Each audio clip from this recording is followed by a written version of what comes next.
Hello and welcome everybody to this wonderful evening, afternoon, middle of your night, depending on your time zone, to the anime show that will not be named.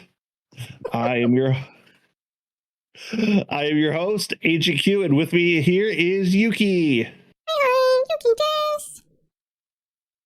All right, for everyone who's familiar with this, it's the same old what to watch at the start of every anime season. For those of you just joining us, we are here to watch all of the new trailers for all brand new shows, as well as give you our description from having watched the first 3 episodes.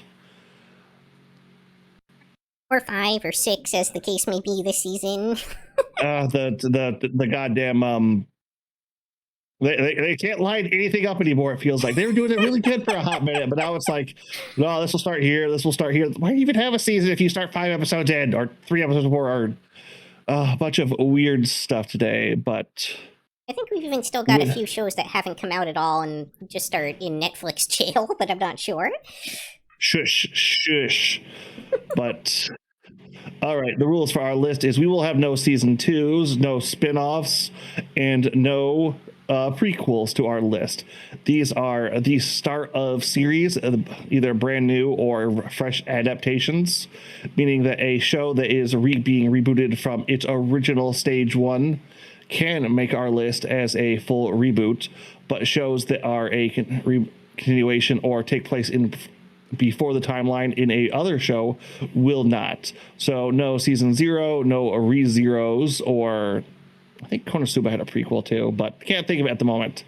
So that is how we'll go. Now up for our ranking system here. Uh-oh. No problem. I can't actually see the tier list. I didn't minimize it, did I? I'm not. Is it? Looks like you're still sending it on your side. It's just not showing up correctly on my side. It is on your stream for some reason. Is it now? Yeah, I can see it on your stream. Like I have it pulled up on my side. It wasn't, but now it is. So, all right, whatever. I guess I apparently just had to bring that out to the front somewhere. Yeah, you can't minimize the Discord tabs. You have to have them open on something.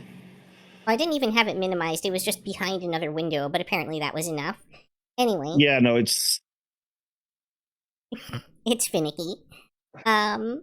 Yeah, so this time around, we have different categories than we have sometimes. Near the end of the season, we do rankings on how good the shows were.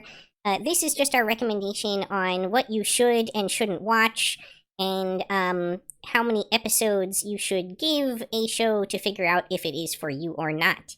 So in the skip category is stuff that is just unredeemable garbage that we can't justifiably recommend to anyone. If it turns out that that's, a fun hate watch for you or something like that, or maybe it's just super, super niche specific to you personally, great, good for you. But stuff in this category is stuff that we cannot justify recommending and putting our name on that recommendation to others. 1 episode means that after watching 1 episode, you should have a good idea of what the show is about and whether or not it's going to be for you. 2 episodes, likewise, after the 2nd episode, you should have a feel for the show. 3 episodes means you got to get through that 3rd episode to really be able to give a judgment on that show. Before that, you may not have learned the plot twist that really brings out what the show is about, or maybe key characters haven't been introduced or something like that. And must watch is something that we recommend to basically everybody, regardless of their genre tastes, because it's just the big show of the season, or that we feel has just incredible intrinsic artistic value or something to that effect. Yep. So with the exceptions of your must watches and skips, the 3 episode rule is not in there for a show of quality. Those are just there to give you a feel for how many episodes you might need to watch on the show, to be able to decide for yourself whether or not you think that show is worth watching. Yep, despite our recommendations. Now for a little bit about us, because once again, if you don't know what we like and what we love to recommend, it can be a little hard to get to know our taste. So as I will say over here, hello, I am Agent Q. My favorite genres are your sci-fi, your mecha, and your shonen. I have a general dislike of modern day slice of life. And I want to say romance, but honestly, there's a lot of romances I've really been liking. Basically, if you put yourself into high school, minus a point. Minus 3 points from Gryffindor. I'm Yuki, and I tend to cover more of those slice of life romance genres most of the time, whereas Agent is usually the one covering sports. I don't think that was mentioned. And we both have a great love of trashy fantasy and isekai anime.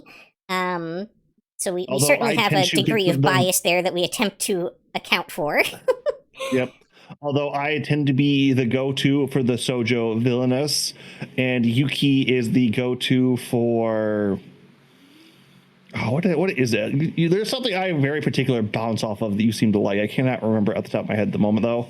Well, I know there's like the unaware Atelier one this season that you bounced off of hard that I was picking up, but I'm not sure if that's what you're thinking of or not.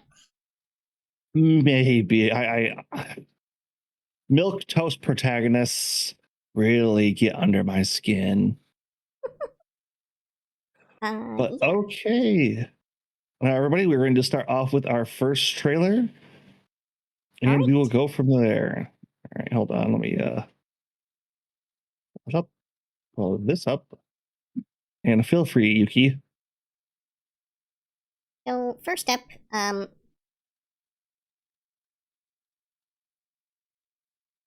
well, it might be slightly off, but it'll be fine.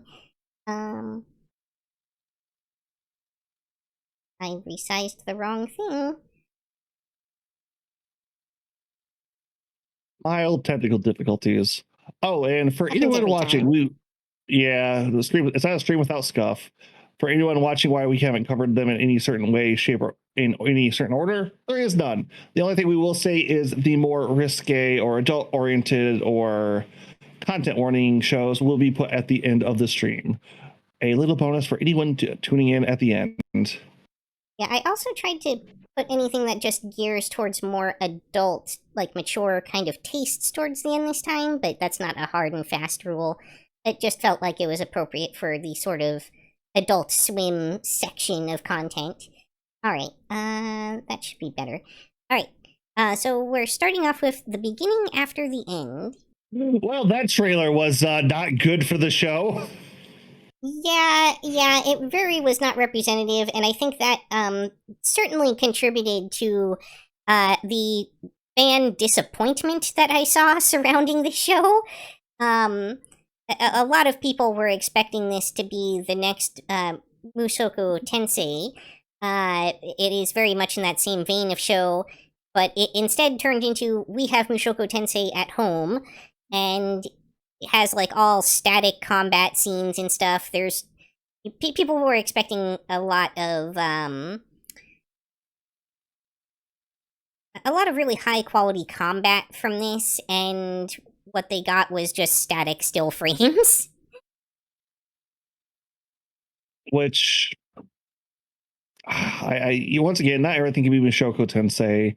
This honestly isn't even okay, this is another isekai, but this is less power fantasy isekai and more of I can't even remember what this is the subgenre of, instead of the weaker protagonist getting put into a fantasy world and getting all these amazing abilities and powers, this is hey, what if we take a fantasy badass from this world and supplant him in this world?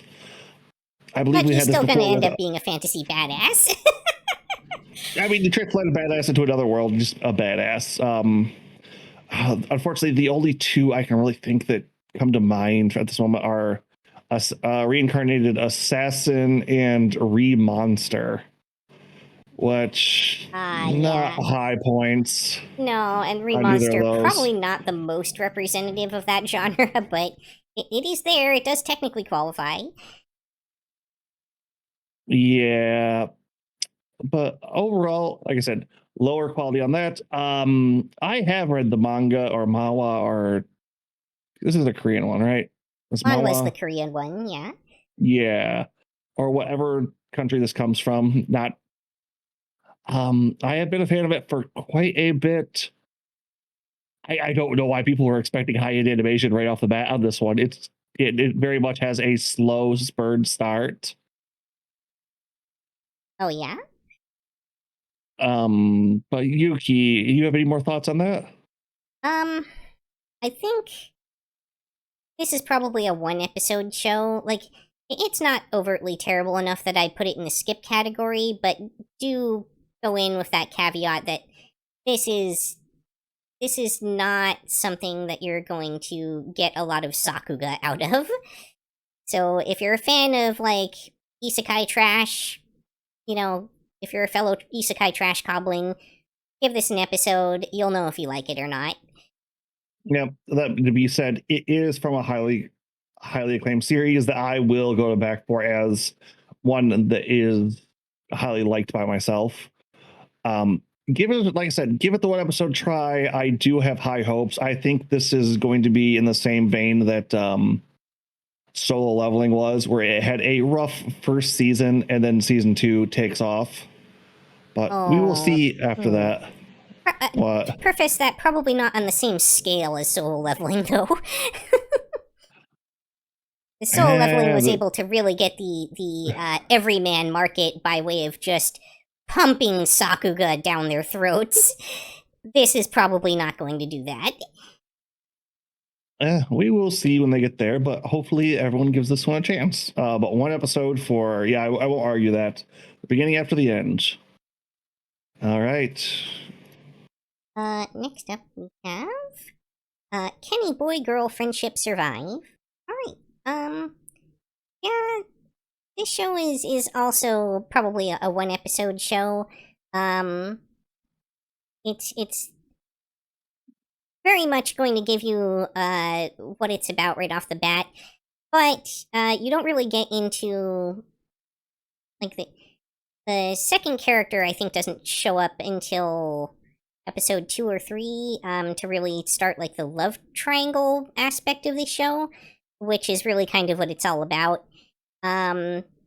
So either way, though, I think one episode's probably enough for you to get a feel of whether or not this show is going to be for you.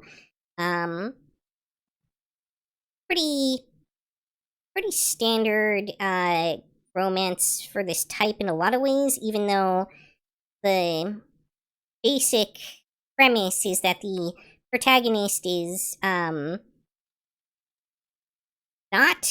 dating his longtime childhood friend, but they promise to marry eventually, but they're not dating, but they want to date, and they don't, yeah. It's one of those. Well, just sad, because I honestly kind of would like to see, like, a high school friendship of a boy. It's okay for everyone out there. Guys and girls can be friends. It's not just a constant date thing. Who would have guessed? Like, me and Yuki get along fine. Watch the now shipped fanfics go to pop up on the internet. Oh no! What have we done? It's like I would kind of like to see that, but this is a very, I don't want to say it's a box standard fucking romance. If my early preamble, this is the kind of show I really hate or dislike or have a hard time watching. Yeah. For me, it was relatively enjoyable. The animation on it is pretty nice for this type of show. So if like the romance sort of genre stuff is your thing, give it a shot. All right. Next up, we have From Old Country Bumpkin to Master Swordsman. And our Prime show, although this one has a dub. Yeah, it sure does. Yeah.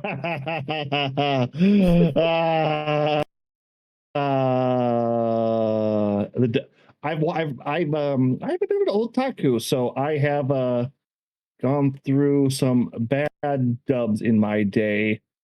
This takes me back to my childhood, not in a good way. Shoot, I think I actually did forget to grab this one. I have been watching the dubbed Uh, version just because it is the default for this show. yeah.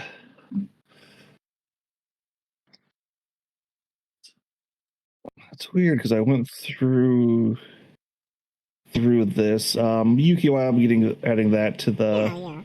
Yeah. So I think one thing to mention about this show is it does have surprisingly competent animation and insight into the hand-to-hand combat aspect, or not hand-to-hand, but close quarters combat aspect. They do have some like insights into like the mechanics behind sword fighting and the way that they show the combat gives a lot of detail in terms of like the give and take in the flow, and you really see like the characters actually countering each other and parrying attacks and things like that, where in a lot of shows of this type that would have just been kind of like still frames of them like yelling with a sword pointing at each other. So that's nice to see. And that really goes a long way, I think, in carrying the show beyond it being a pretty generic, uh, you know, clueless guy gets a harem of girls who are all the ones who realize how strong he actually is show. I think you probably don't really get a feel for this one until like episode 2, because you don't really see much of the like combat aspect or really get into um the beginning of the hero's journey until then. All right, I grabbed it. So if this does end up being doubled up somewhere, we will know at the end. But yeah, I do agree. Episode 2 is probably the best one of this one. Once again, I do like the combat. The quick dubbing is nice on this one, but this feels like a box standard harem show. I guess it's appealing to more of the 30-year-olds in this context with our Yeah. older protagonist, but this, if this wasn't dubbed, I would have a hard time watching this. But it is dubbed, and that means I'm really only watching this when I know the combat's kicking up, or there's some great plot going on. Or some great quote unquote plot going on. Exactly. Alright. Moving along then. Next up, we've got The Brilliant Healer's New Life in the Shadows. Why was that last part subbed? I don't know. Okay, so The Brilliant Healer's New Life in the Shadows. Small content warning for this show. The lolly 100% is part of the harem, considers herself to be the primary love interest, and fully declares that she intends to marry the main character. So if that is off-putting to you, that might be a reason to give this one a pass. Yeah. Overall, this is the I can't believe it's not isekai box standard harem showing. The healer aspect is an idea they had. They don't want to dig massively into it, and they are using some Wikipedia level knowledge with what they go for, but Yeah, don't expect anything like game changing out of this series. If you want to watch it as a pretty typical, you know, not quite isekai trash binge, fantasy, then go for it. But Otherwise, yeah, don't expect too much out of these. Not much. Yeah, not much to say on that one. Brilliant Heater. All right, this one also one episode on that one. I almost want to think two, but Yeah, I mean, there's definitely like I guess they do a good enough job of introducing the characters up front in episode 1, even if they then like time travel back. So it's one episode's probably fine. yeah, it's the plot doesn't really get going till two, but episode one tells you exactly what you need on the front door. So Yeah, and let's face it, the plot isn't really the important part of this show. nope, it's just the plot. Alright, next up we have Witch Watch. Alright, did you watch this one at all, Agent? Yep, this one I have actually been very much enjoying. Well, I do say I dislike the slice of life school stuff. This is a magical slice of life. Dear God, do the gags in this hit hard. One other thing to note: while this is listed as a Crunchyroll show, it is also on Netflix with its dub. Yeah, I will put out there too, that this, at its core, is really more of a comedy than it is anything else, but it does have romance and, like, reverse harem aspects to it. This honestly, like I was getting more like a magical Ranma feels from this show than I was anything else. They do a wonderful job of giving you a likable and lovable main cast and main characters. It's everything about this just it feels so well put together. I think the biggest thing for me is you don't see the tsundere female that always getting mad about that. It's the female lead's the one who's got the horny and getting all the horny blogs. Oh, for sure. Aiki. That being said, it's also fun to see the main character be the straight guy or Right, yeah, man? no, the straight straight man. It's like context that sounds a little odd, but I'm liking it so far. Yuki, what do you got for it? Yeah, I'd say, generally speaking, it's funny, it's cute. It's a sort of feel that we don't get very often these days. Animation is certainly serviceable for what they're trying to do. And yeah, you're gonna get a lot of unusual and unique gags here, and hopefully you enjoy the fact that some of them are kind of puns. But I think this is probably a one episode show. You pretty much know what you're in for the moment that the main character shows up.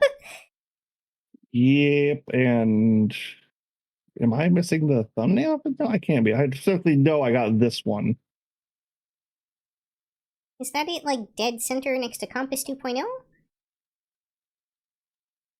Hard to see. Compass 2.0. Yeah, with the pink-haired girl giving the V sign. No, that's Makabashi Wishes. Oh, bottom right corner is Witch Watch. Witch Watch. Okay, I was gonna say, yep. Yeah, one episode. I'm gonna put this one at the top of the one episodes though. It's probably a good idea to kind of rank them from bottom to top on that list. Are not a bad idea. Sure. But yeah, no, that one's one episode and highly recommended. Next up, have Sword of the Demon Hunter. I'm assuming you must have watched some of this one, right? Yep. A little note for anyone else who's coming into this. This is a high dive special, meaning its first episode gets an extended cut run. Not the full movie length we've seen before, but this is roughly 50 minutes for an episode one. Yeah, definitely a double length Ep1 for sure.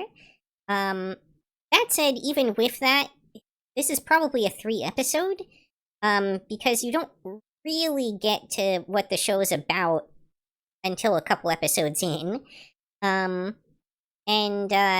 Additional note, there are some heavy incesty vibes in the first couple of episodes.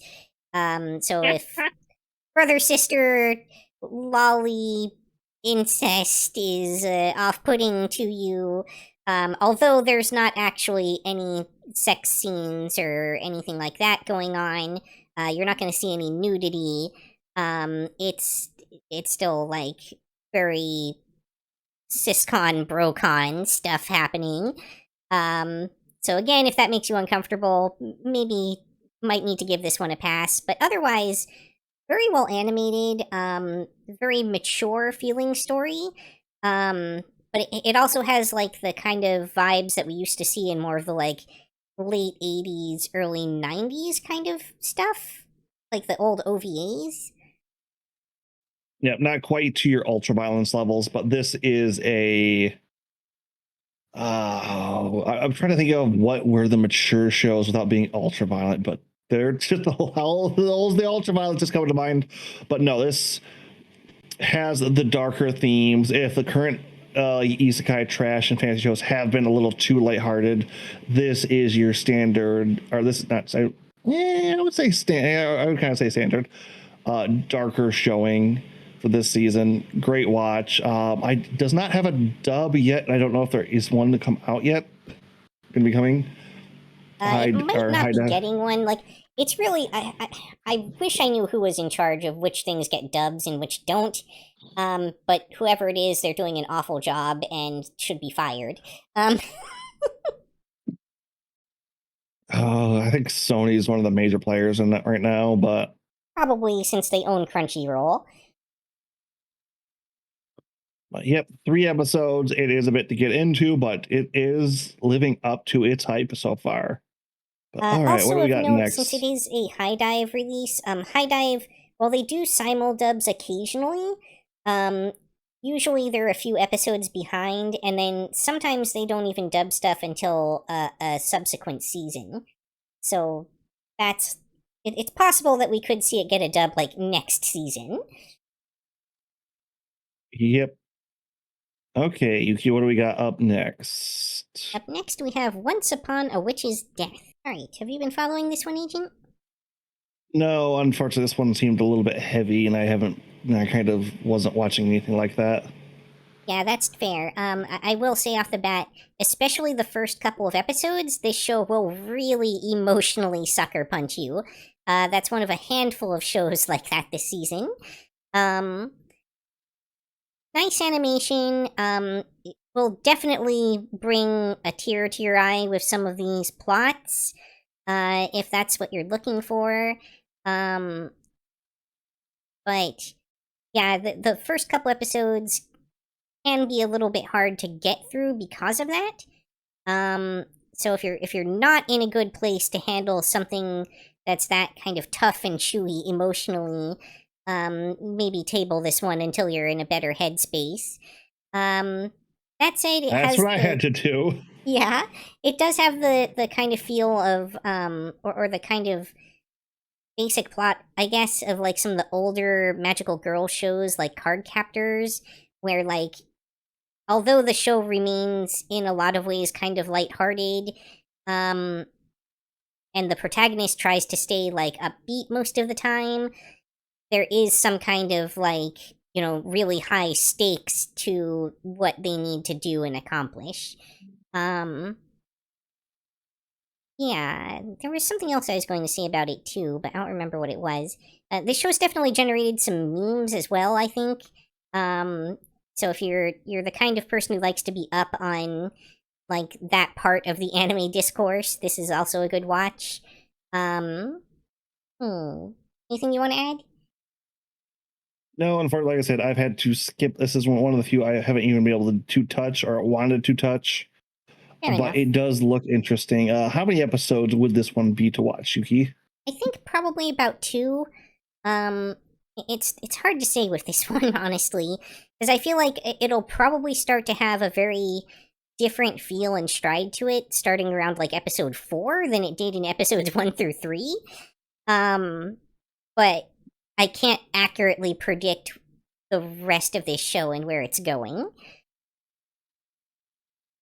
Yep, no, that'll definitely be a thing.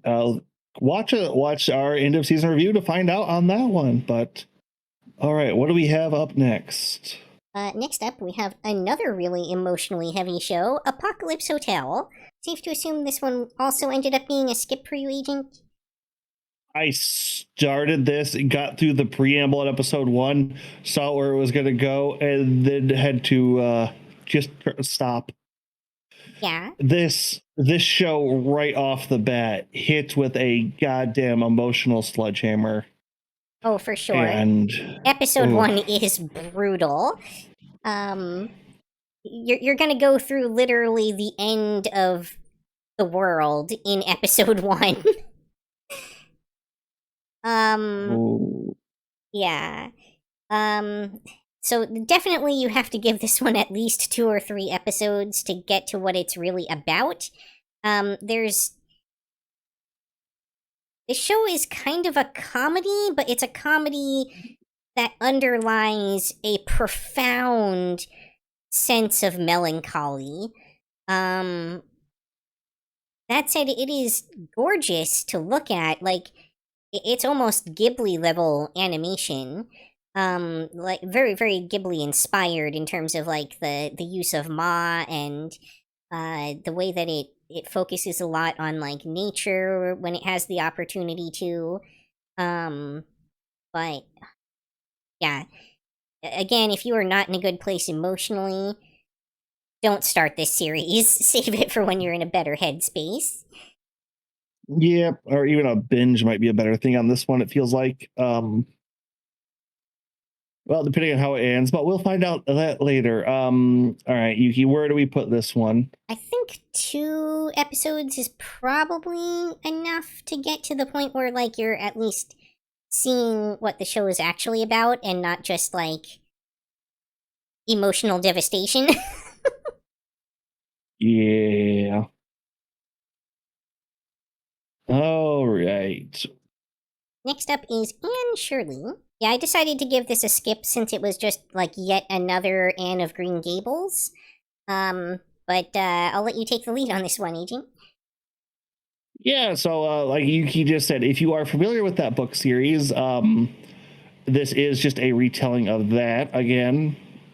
This has made our list because this is a full reboot. There is actually, this is the second Anne Shirley anime or Green Gables anime we've gotten. The previous one being from the 80s. I think there might actually be more than that. But there definitely was one from like around the 80s, yeah? Yep. That's the one I was familiar with. Surprisingly popular series. I will say, as far as the animation goes, this one, they are giving it kind of that classic Ghibli feel, which for this story feels very good. This is a slow pace, kind of that turn of the century world. I'm trying not to just describe Green Gables here, but that's kind of what it is. So I just got here. Can you guys start over? No, Caro, we are not starting over. We are an hour in. No, but if you want to watch Anne Shirley, it's a quick episode list. It's a 1 episode watch. I'll put this in the middle. It does what it needs to do right. It gives you a good feel for the characters. Overall, I am enjoying this story. Just if you need a heartfelt, warm, slow-paced countryside living show, it's pretty good. If you're looking for any kind of action fantasy or any kind of upbeat story, not so much. Okay, then can you at least explain the ranking system? LOL. All right, we can do a quick... Oh, I'll let you handle that, Yuki. All right, yeah. The quick and dirty is it's not really a ranking system in this case so much as letting you know how many episodes of the show you need to watch in order to get a feel for the show and make a judge for yourself if you want to continue watching or not. The only real judgments we're truly making are skip if it's like irredeemably terrible in some way, or must watch if we think that there's like, you know, some overwhelming artistic merit to it or something like that. Although we are vaguely putting this series in the order of how good we think they are roughly within each episode category. Yep, not too much on that. like I said, mostly our opinions just because of how early we are, but generally you'll see the things we like more at the top and the things we're kind of meh on at the bottom. But with that, I think we are good, and we're going to move on to our next trailer to put our next show in. Next up is Yaiba, Samurai Legend. Alright, I did not watch this. I'm not even sure if this is out yet. Skip. This is a Netflix show. I believe it's up to episode 4 now. All right, so a little bit of backstory on this one, because as I started watching this, I had hey, this feels like old school, like early 90s young shonen anime. Lo and behold, it actually is. This is a reboot of the original series, or at least an older series. Yeah, it definitely, like, the art style looks very reminiscent of, like, Shaman King from, like, the early 90s era. I think this predates that. I think this is like that redeems it a little. Original Dragon Ball era. Wow, that far back? Yeah, like a lot of the monster designs and a lot of the character designs feel very Toriyama, even. Oh. Overall, episode 1 gives you a good feel for this one. This is a fun young shonen, so don't expect a lot of blood. Although there was quite a bit of blood in it, like a little bit in there. Don't expect like a lot of that. The main character is stock shonen as stock shonen comes. He doesn't understand that there is a difference between men and women, I don't think, and only wants to fight and get stronger. That being said... Oh, sorry, go ahead. That being said, the fight scenes in this are done pretty darn well.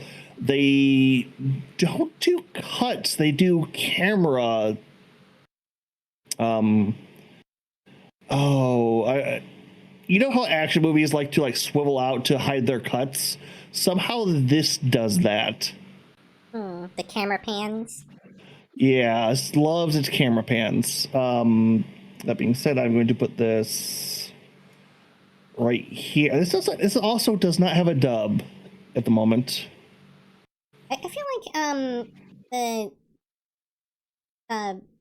end of the world one, or beginning of the end, or whatever it is, should probably be a little bit lower in the list than we have it. If I'm being honest.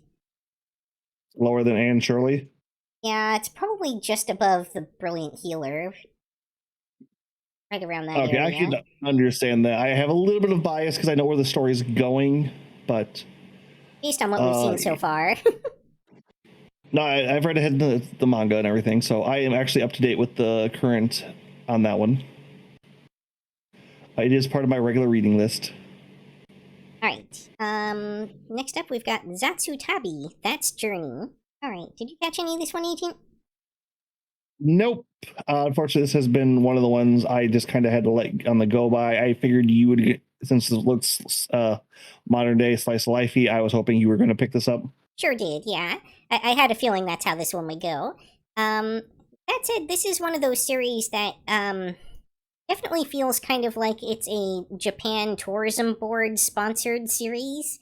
That's not necessarily a bad thing. Like, you definitely get to learn some stuff about locales in Japan and things of that nature.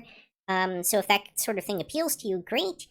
But do be warned, it has that kind of tourism board. They want us to visit after pricing things higher for tourists. Yeah. LOL. It's definitely aimed at trying to get people to travel in Japan. Not necessarily foreigners, but also locals. Yeah, remember, Japan, they try to get people to tour out of Tokyo for a while every so often. Yeah, although, interestingly, the show also makes a big point of how expensive it is to do these trips. Which you wouldn't expect for something that's trying to kind of promote that sort of thing. Sorry, what was that? Yep. I said travel responsibly. Yeah. Decent animation, but there's definitely a lot of backgrounds that are just digitized photos. For better or for worse, it definitely gives you a accurate feel for the locations, I suppose.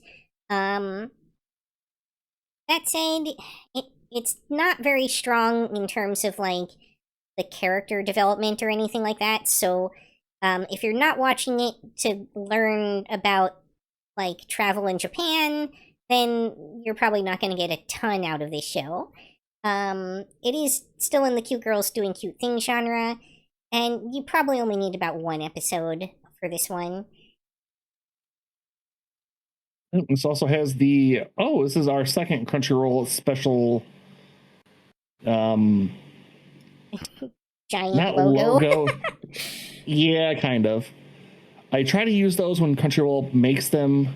Gives you a little idea of what they're trying to put a little more effort into, I guess. Possibly.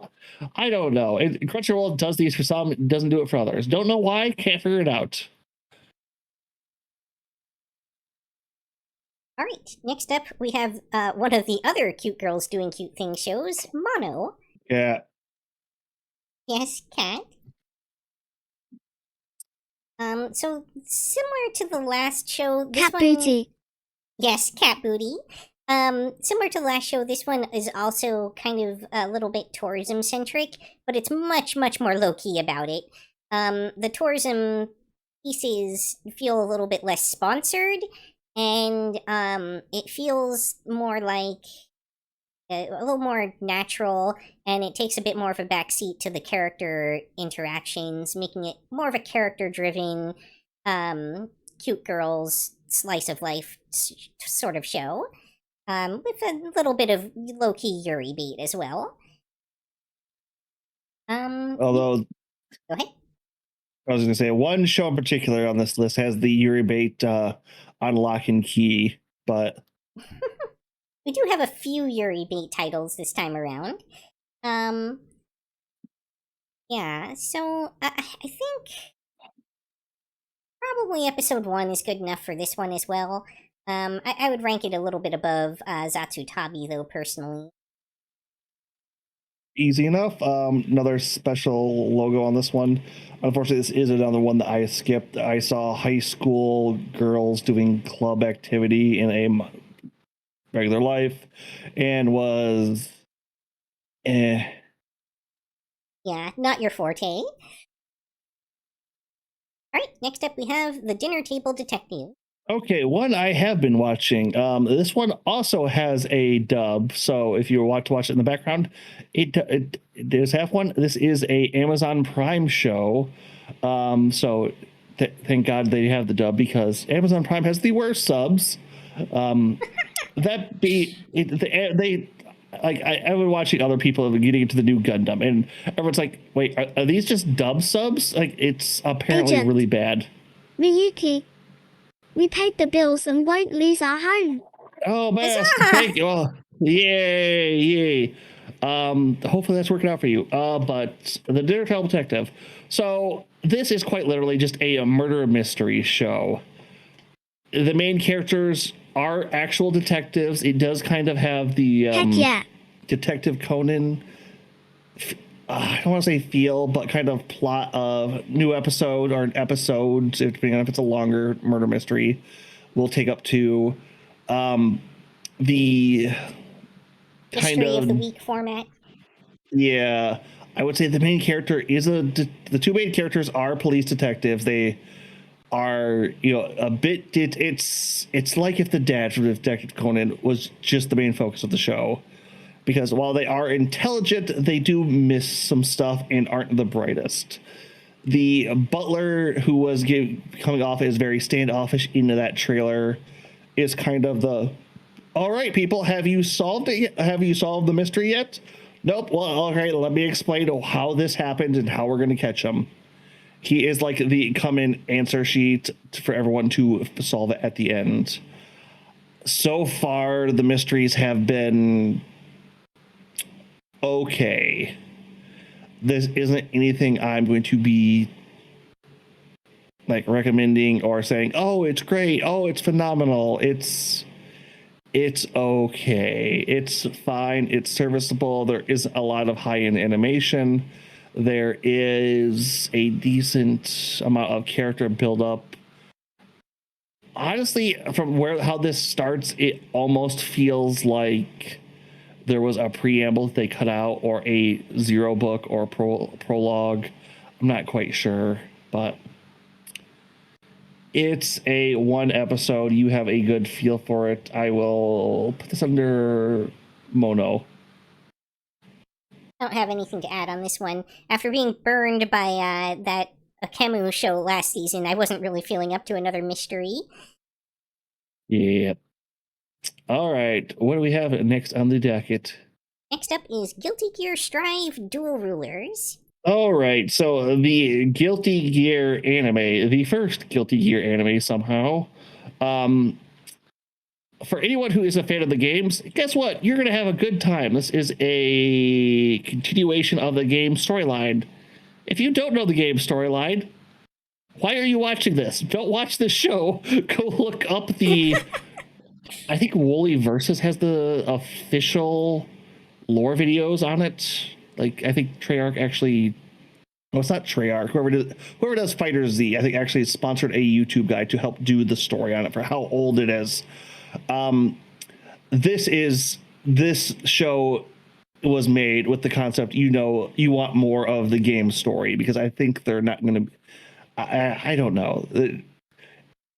It's a very interesting concept. As a fan of the games, I'm enjoying the show. There's a lot of interesting things that were left open at the last that they are kind of getting up. It makes our list because it is the first anime of a series, so it does count under our rules. Yuki, as someone who doesn't know the story, would you like to put some input on this? Yeah, so I will say for sure that as someone who's less familiar with the games, at best having absorbed casually some lore through osmosis, this doesn't make a ton of sense right off the bat. It's a little bit harder for sure to follow if you're not a fan of the series. I will also note that they made a really weird choice in episode 1 to not animate any of the combat and have everything just be kind of like still frames, or even like cutting into this like stained glass effect, which is bizarre. Because I did learn why that was. They are using the latest game engine to do some of this, it looks like. I mean, that I expected, but it is a fighting game series that we're getting this coming off of, and I think the thing that people want to see the most, especially in episode 1 off the bat of a fighting game series, is some pretty epic combat. So they really lost that opportunity to plot hook people. It was my guess that they had animated this in the game engine, which makes it... I mean, it's definitely CG animation, there's no getting around that, but they are known as one of the best CG engines to emulate the anime style, and have really kind of been known as the forerunners in that sort of game genre, and kind of started like the whole trend where things like Street Fighter went to 3D but maintained that kind of anime style with cell shading and stuff like that. So I can definitely forgive them for that. And if anything, it's kind of an interesting choice that they made to go with that. I will say, though, that episode 1 is definitely not representative of this series as a result of the choices that they made, and you would really need to give this at least 2 or 3 episodes to start even getting a feel for what the series is actually like. Okay, so it's actually a weird thing. The latest games have 2 different engines that they use, one for cutscenes and one for combat. They are actually using the cutscene engine. Fair enough. Which is very stylized in the way this for episode 1 is. Part of the reason I was saying it's made for people who are actual fans of the game and who like the art style they used for those cutscenes. Which, yeah, this is a pure you are fans of the games, you will like this. If you're not fans, go play the games first. That being said, I do agree. Episode 1 is not a good feel, especially since it info dumps a lot of stuff on you. I almost want to say 3 before you get like a good feel for how everything's going. I could even take the argument that episode 4 is where you really start to get into the actual plot of the show. Yeah, possibly. And there's just so much to follow on this one. So our 2 main characters are in this show are Sin and Soul. Sin, I forget Japanese last name, and Soul, bad guy, the protagonist of the game series. I believe. Yeah, Sin, Kisuke, and Soul, bad guy, the 2 main protagonists. Soul being the former protagonist of the series. Little fun fact, he's actually Sin's grandfather. That tracks. Guess which one of his 2 parents was Sid's child?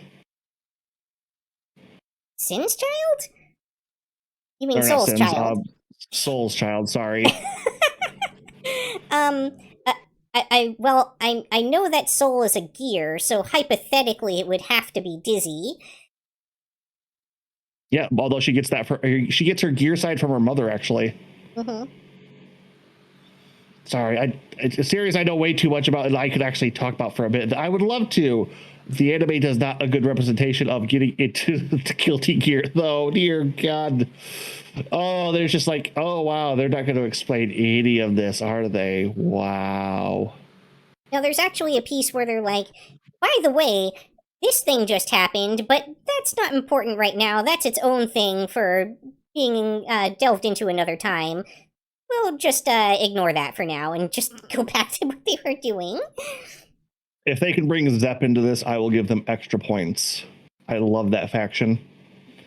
But yeah, if you are curious about it, 3 episodes are where you kind of want to watch. I can't even say go play the games because there's so many of them. They're so old. One of them's in RTS. It's like it's a major plot point. Like that's like the Valentine sisters that show up in this. Like they're the original Valentine is from an RTS game, and that helps explain all of the. It's like there are no side content, and it's like But okay, I did not know that there was an RTS entry in the series. That's interesting. Yeah, I think it's a Vita RTS though. Oh, that might be why I never heard of it.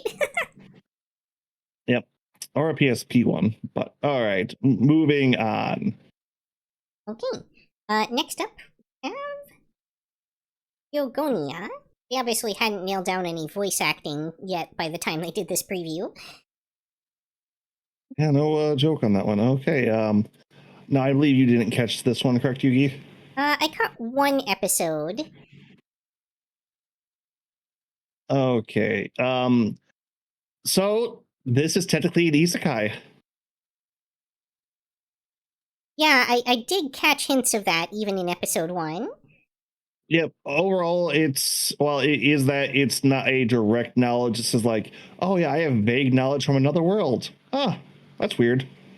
Overall, this has a Tolkien or European fantasy world vibe, but with a kind of Japanese land god religion baked into it. Nice try.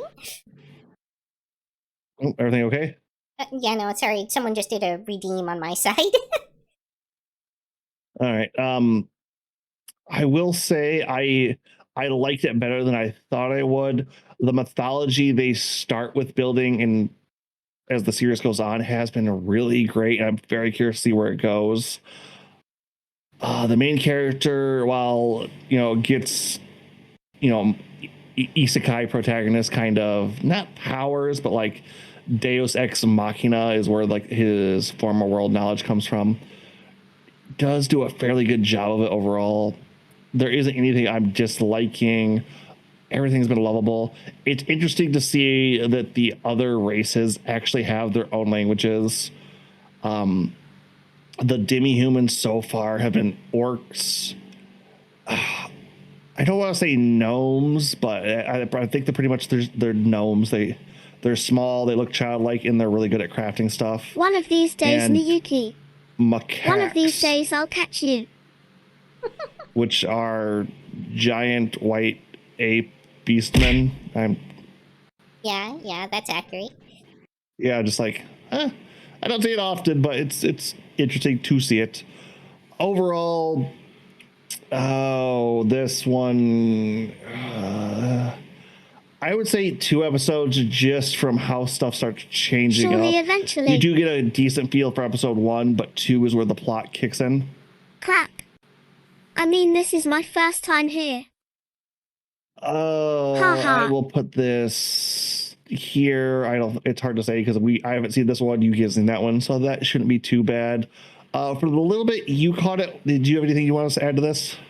No, I had kind of similar thoughts where the world building aspect was nice, but somehow the setting still just didn't really quite capture me. This definitely isn't the kind of show where you're going to see Sakuga, but the fight scenes are serviceable. So they're not going to be super visually impressive, but they are not going to be just kind of like still frames either. Yeah, so hopefully not too bad. Like I said, 2 episodes on this will pretty much get you to where you need to be. But Thank you for the hydrate. I do it. Yep. That should do you good there. All right. I think we are ready to hit our next one. Yep. Next up is Food for the Soul, another cute girls doing cute things show. Now I'm mildly hungry. Yeah, it's that kind of show. I'm again guessing you didn't catch any of this one, right? Nope. This one is going to be completely on you, Yuki. Gotcha. Yeah, this is a pretty rote, by the numbers, cute girls doing cute things show. Basic premise is they try to make a fake club and then get forced into doing the activity of the club, or it will be disbanded.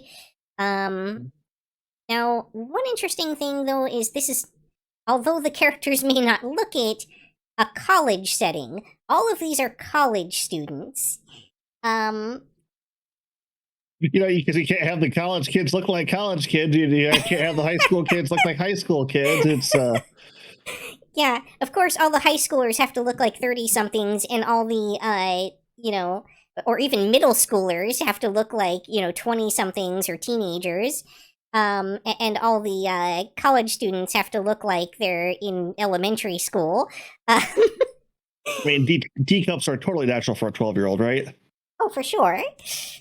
You have no idea who I am like. I am masked, you cannot know. Of course. Oh, follow on Bluesky at agent123.bsky.social and watch the archives at https://www.youtube.com/agent123. Your bot's been going fine. Oh, okay. Yeah, okay. Streamlabs timed out stream elements. Oh, my. Oh, no, your bot banned my bot. Oh, yeah, that's a good point, yeah. Please refrain. Oh, okay. The AI wars have begun. My bot, I don't know why my bot's letting yours through. It should ban everything with a .com in it. Stream bot fight. Yeah, kind of. Okay. All right, so, Food for the Soul. Go. Probably 1 episode is enough to get you started on this one, maybe 2. Just because you don't really get a great feel for the characters in episode 1, but I think 1 is still probably enough. This show is probably just below Mono, I would say, in terms of its quality. Yeah, but I'm not fighting for anything below Mono at this point. It's like all that's just kind of bleh to me. Yeah. If anything, I don't know. Alright. Next up we have the Gorilla God's Go-To Girl. Reverse holonesis. Oh, yeah. Oh, very much a reverse harem. Also, I will. low-key comedy. I can't believe it's not isekai. It's close. There are no stat screens leveling systems that I've seen so far. Just a fantasy world where you get to have all of where everybody is basically blessed by an animal god of some sort, and our main lady gets a silverback gorilla, which they haven't explained the blessings too well. Bird people can fly, apparently, depending on the bird or something, I'm guessing. And a couple other things where the gorilla person just gets gorilla strength. Apparently, the gorilla version gets all the aspects of the gorilla. So increased run speed, strength, and whatever else. I feel like the run speed's just tied into the strength, just because, gorilla. But yeah, overall, I gotta say, it is for a slow paced comedy. It's hitting on its jokes. The characters are all fairly likable, lovable. The jokes they do aren't the ones that have been done a million times. It's nice to kind of see a character who wants to live the slow, peaceful life and just be told, nah, you got power. You have to use it now. Yeah, But there's also the whole nobility aspect thing going on there, and a lot of that oh, she's kind of the bullied girl in the noble school deal. We see a lot of that. It's kind of tropey at this point. yeah. Overall, you know what this is in episode 1. Oh,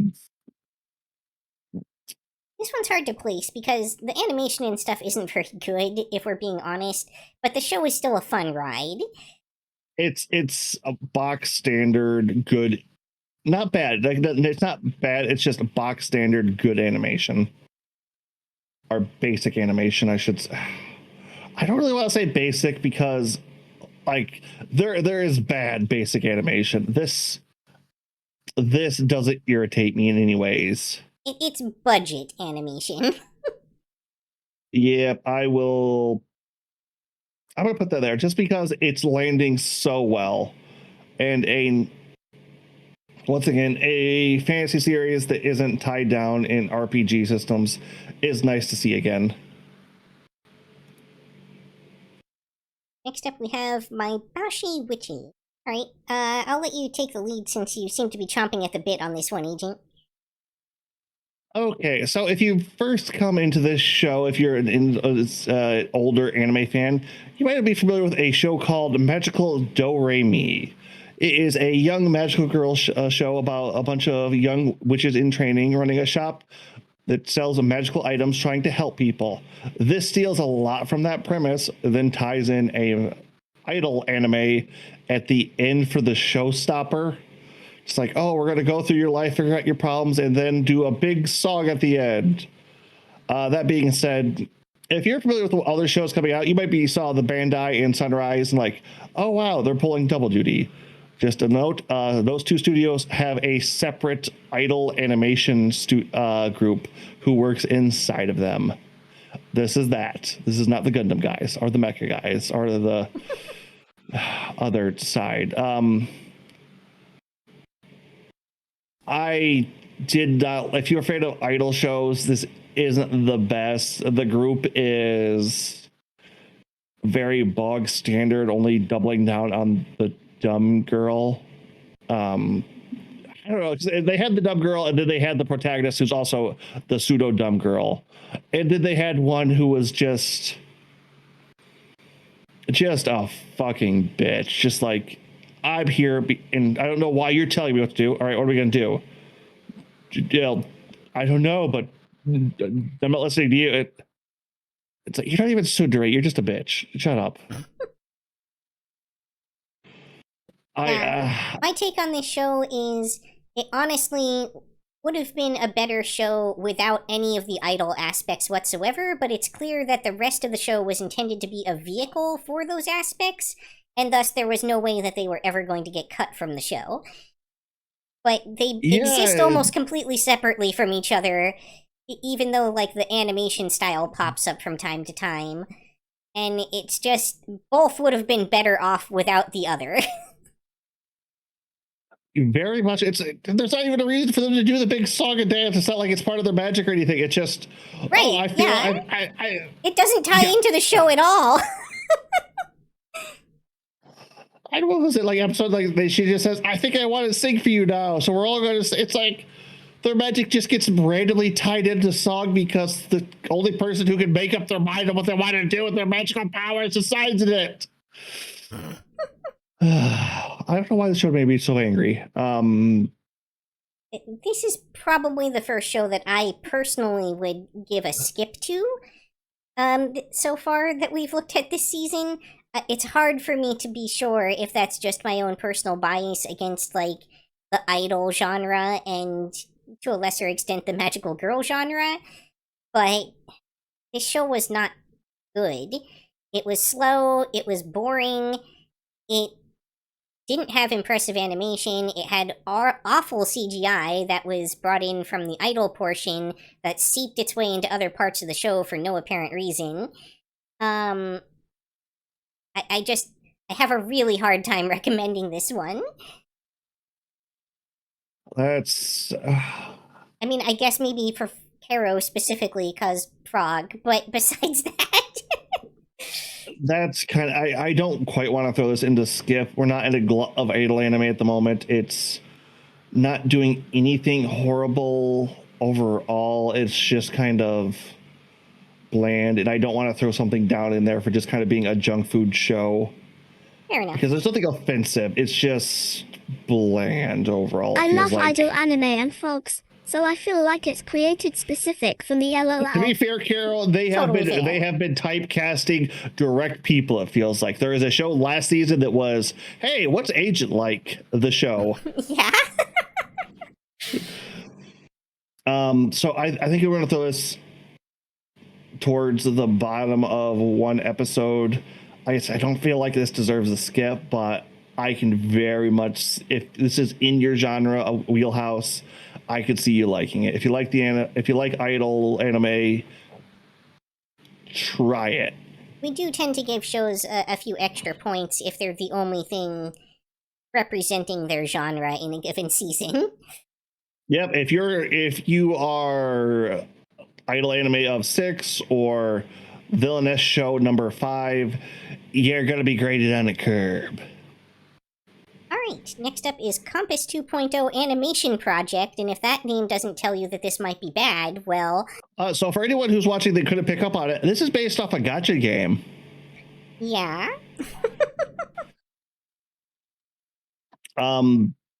It's not awful overall. The animation, that's Yuki's department. I'm not going to comment on there. This throws way too many goddamn. It has the problem all the gacha games have. It throws way too many characters at you way too fast. It just kind of expects you to accept what the world is without explaining anything. It also just feels very boring and low stakes. Like, clearly there's some stakes happening within the world, but the world is shown to us to be the world inside a video game that does not contain any real people, and we're not really given any sense of weight to anything. Like, there's no, like, the entire internet will be destroyed if these creatures win, or something like that. It's just like, oh no, the game might shut down, I guess, maybe? Question mark? No, it's so the avatar characters, the little people you saw I partnered like with the big hero gachas, are in-player avatars in a game world that's real. Well, sort of, but we know from even episode 1 that it's a cell phone game that the real people are playing on their cell phones, and they have that avatar, but like I don't know. There's just not any real sense of weight, like I said, to the No, like I said, it just expects you to accept the world as what is. In Yeah. I think it's episode 2 or 3. You go to one of the heroes' worlds. Well, they have their own worlds, of course. I mean, they did Yeah, kind of hint at that, but yeah, they're all from their. Like I said, it's a phone gotcha game that's real that pulls in heroes from other worlds that people in the normal world play. I'm trying to explain this, and it's so. it has a sort of Fate Stay Night aspect to it, or Fate series aspect to it, I guess. I don't. Like. Okay, Yuki. What do you have to say about the animation on this one? Animation is okay. Like, they try to give you a sense in that trailer that it has Sakuga, but it really kind of doesn't. It's B tier-ish animation. It's not amazing, but it's not awful. Certainly nothing to write home about. Oh, this also got the Crunchyroll special logo. Oh my. How fancy. Just keep a note, the beginning after the end did not. A few of these did not. It's once again, it's nothing's awful. This is a okay show. I mean, the most egregious thing about it is very obviously a gotcha anime, and very obviously, like, leans very heavily into that and expects you to want to like the show because you're a fan of the gotcha game that no one in the US has probably ever played or heard of. I don't know if it's available. Like, this might be a, I don't want to say like Korea or Japan exclusive, but if you told me that, I would believe you. Indeed. All right, I'm going to throw that at the bottom of the one episode. You don't need to know any more after episode 1. That was my take too, but I didn't actually watch past episode 1, so I couldn't be sure. Yep. All right. Next up is Classic Star Stars. Alright, this show was like actual torture for me. I don't think I even made it all the way through episode 1, so I'll definitely let you take the lead on it, Agent. Oh, okay, so this is honestly a very BL coded story. This is a bunch of pretty boys who now have the names of famous musicians because the school they go to has genetically altered them to be super composers in the same way Metal Gear Solid makes their super soldiers. I don't know why that's a plot point into this musical fucking high school show, but it is. It very much is a high school boy BL love story that ends with a big musical number at the end. I almost want to say idol anime, but I think boy band anime might be a better description. I really, really think this one might be a gotcha game anime as well.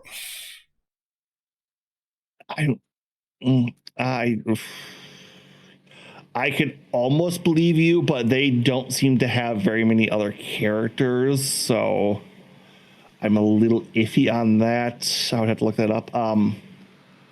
Overall, this was a very. There was almost nothing to latch on to. It's like the anime, like the big musical numbers are CGI idol style. They do some cool things because it's not just them dancing. They try to be extremely interesting with that. I think the first song was a boxing match. The second song is in Winter Wonderland ice skating rink. So they're at least visually entertaining in concept, if not greatly done. You know what this is, episode 1. If you've seen any kind of tsundere, this is the show, this is the high-headed guy, this is the the lady boy, this is the cold. This is what that is. I would I'm gonna put this above Brilliant Healer at the very least, but no. Yuki, would you like to say two pieces about this since you did start watching and put it down? I don't know. I'd hoped it was going somewhere else when there was like the boxing element at the beginning, but then it became clear that that was just supposed to be like the character's bad boy background. And I was really like, why are we getting classical music in this show, even though classic is in the name of the show, because it just felt weird and out of place. And then the music starts, and the music doesn't actually have anything to do with the classical music. It just kind of takes over from it. I will say on the later episodes, they do kind of rework some of their bigger pieces into the music. So I do believe episode 2 has some Mozart remix in it. Interesting. Yeah. Yeah, also, while we were fixing your eye, we've genetically altered your DNA. We took about added Mozart into it. That's not weird or anything. What? I'm sorry. That's like a major plot point they're going through in this show. Just like, no, we've been given this great gift. We were genetically compatible to receive like the what? What? No, this is the wrong show for that. Please stop. Please stop. Yeah. And this also suffers from like one of the typical problems we see in a lot of these shows, which is the CGI used for the idol portion of it, and that showing up in other parts of the show as well for no apparent reason other than they have the model and want to save the budget. Yeah, this is one episode. Maybe you'll like it. I can tell for sure I'm definitely biased against this one, but at the same time, it evoked visceral pain in me to watch it. Yep. Okay, you. What do we got next on the docket? Next up is the Unaware Atelier Meister. So I know you bounced off this one pretty hard. Yeah, the main character is a wet noodle. Yeah, that's certainly a way to describe him. This anime has a lot of the DNA of a sort of shonen series that came out some years back where the character was super overpowered, but like thought that was just like totally normal and maybe even under average because of how incredibly powerful everyone from their hometown was. This follows up on that almost exactly, except instead of combat, it's crafting skills and harvesting skills. So yeah, I was thinking of that same one, honestly. Yeah, I can't remember the name of it offhand, but the boy from the village next to like the end of the dungeon or something like that. I don't know. It's yeah.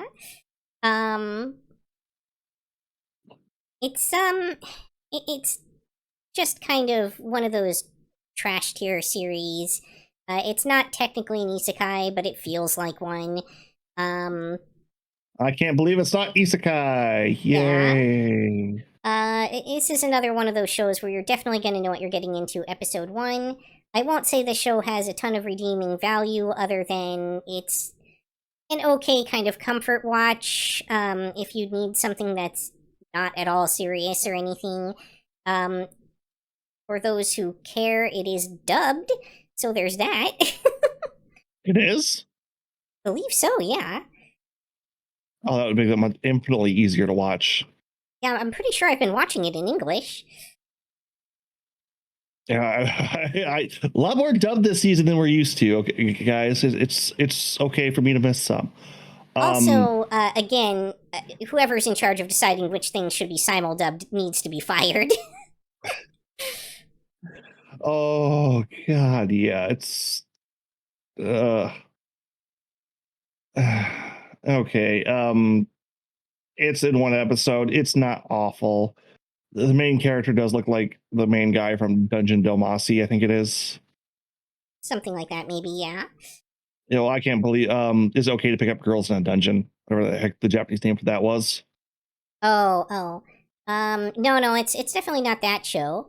Donmachi it's is like what I'm you're saying, thinking of. yeah, I'm saying the main character looks like Belle from Oh, that. looks like them. Yeah, kind of a rip off of that style. Yeah, this feels like secondhand story in a lot of spots. Oh, for But sure. Yeah, it's just kind of like not mishmashing a few like common tropes together. but okay, what do we got on the next? Next up is Moonrise. Okay, I didn't actually put this one on here because this is a Crunchyroll or a Netflix dump show. So Oh, I think it's at 20 episodes right now. is that what? Like 20 episodes available right now. Oh, geez. Okay. Yeah, maybe we want to go ahead and skip this one then. I haven't watched any of it anyway, so. Neither have I. I thought I put skip on the list, but yeah, no, we'll be covering the simul season stuff when Netflix holds or dumps shows like that. We will not be covering. That is why Devil May Cry is not on this list. Alright, so then next up is The Two Perfect Saint, tossed aside by my fiance and sold to another kingdom. That's a light novel title if I ever heard of one. Oh, okay then. So for anyone confused about that, this is very much about a person who is like the savior or protector of a country who, while being very good at her job, does not have a lot of natural charisma and has kind of had a bunch of the people in the country not happy with her and is eventually sold off to another country who is desperate to get a saint savior. Also, low-key siscon stuff going on in this, as you might have guessed from the, like, holding hands thing that was in that end card.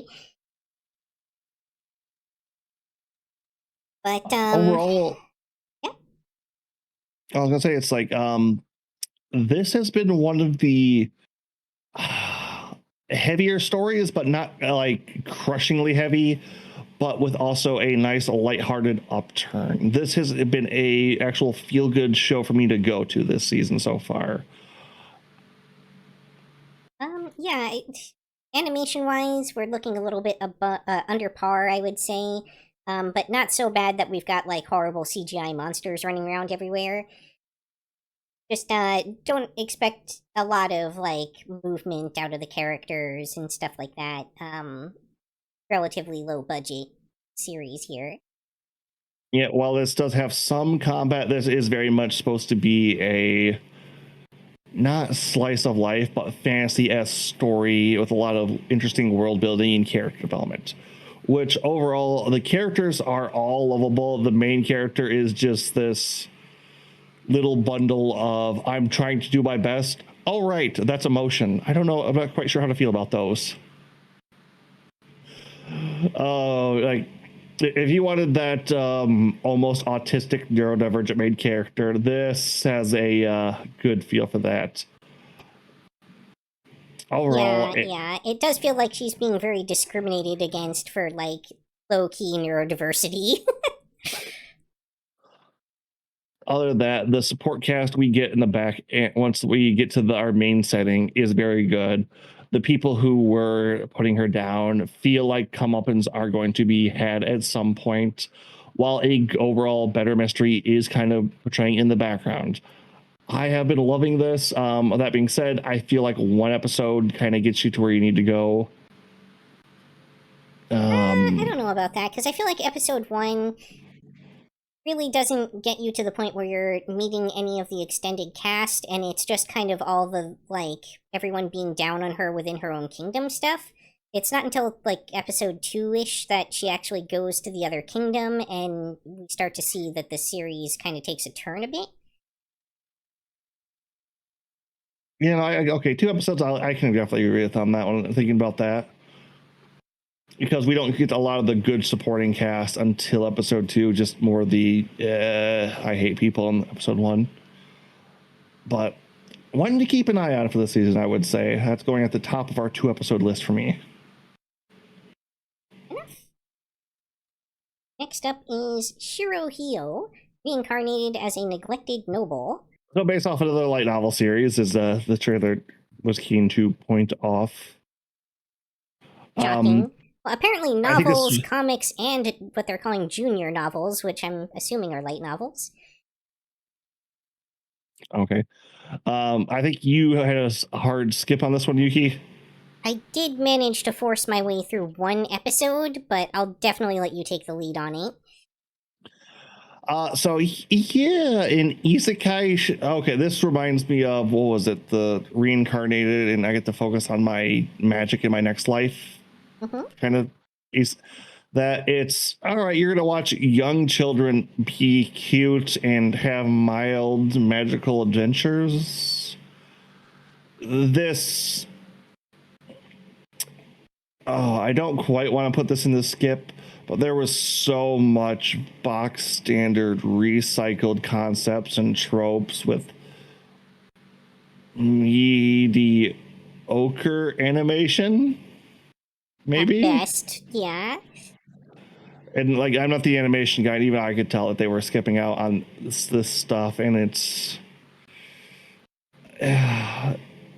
like I said, it's the two main characters are kind of interesting. They do try to drop a bit in the first episode of, oh no, my brother's going to grow up to try to kill me, I think, but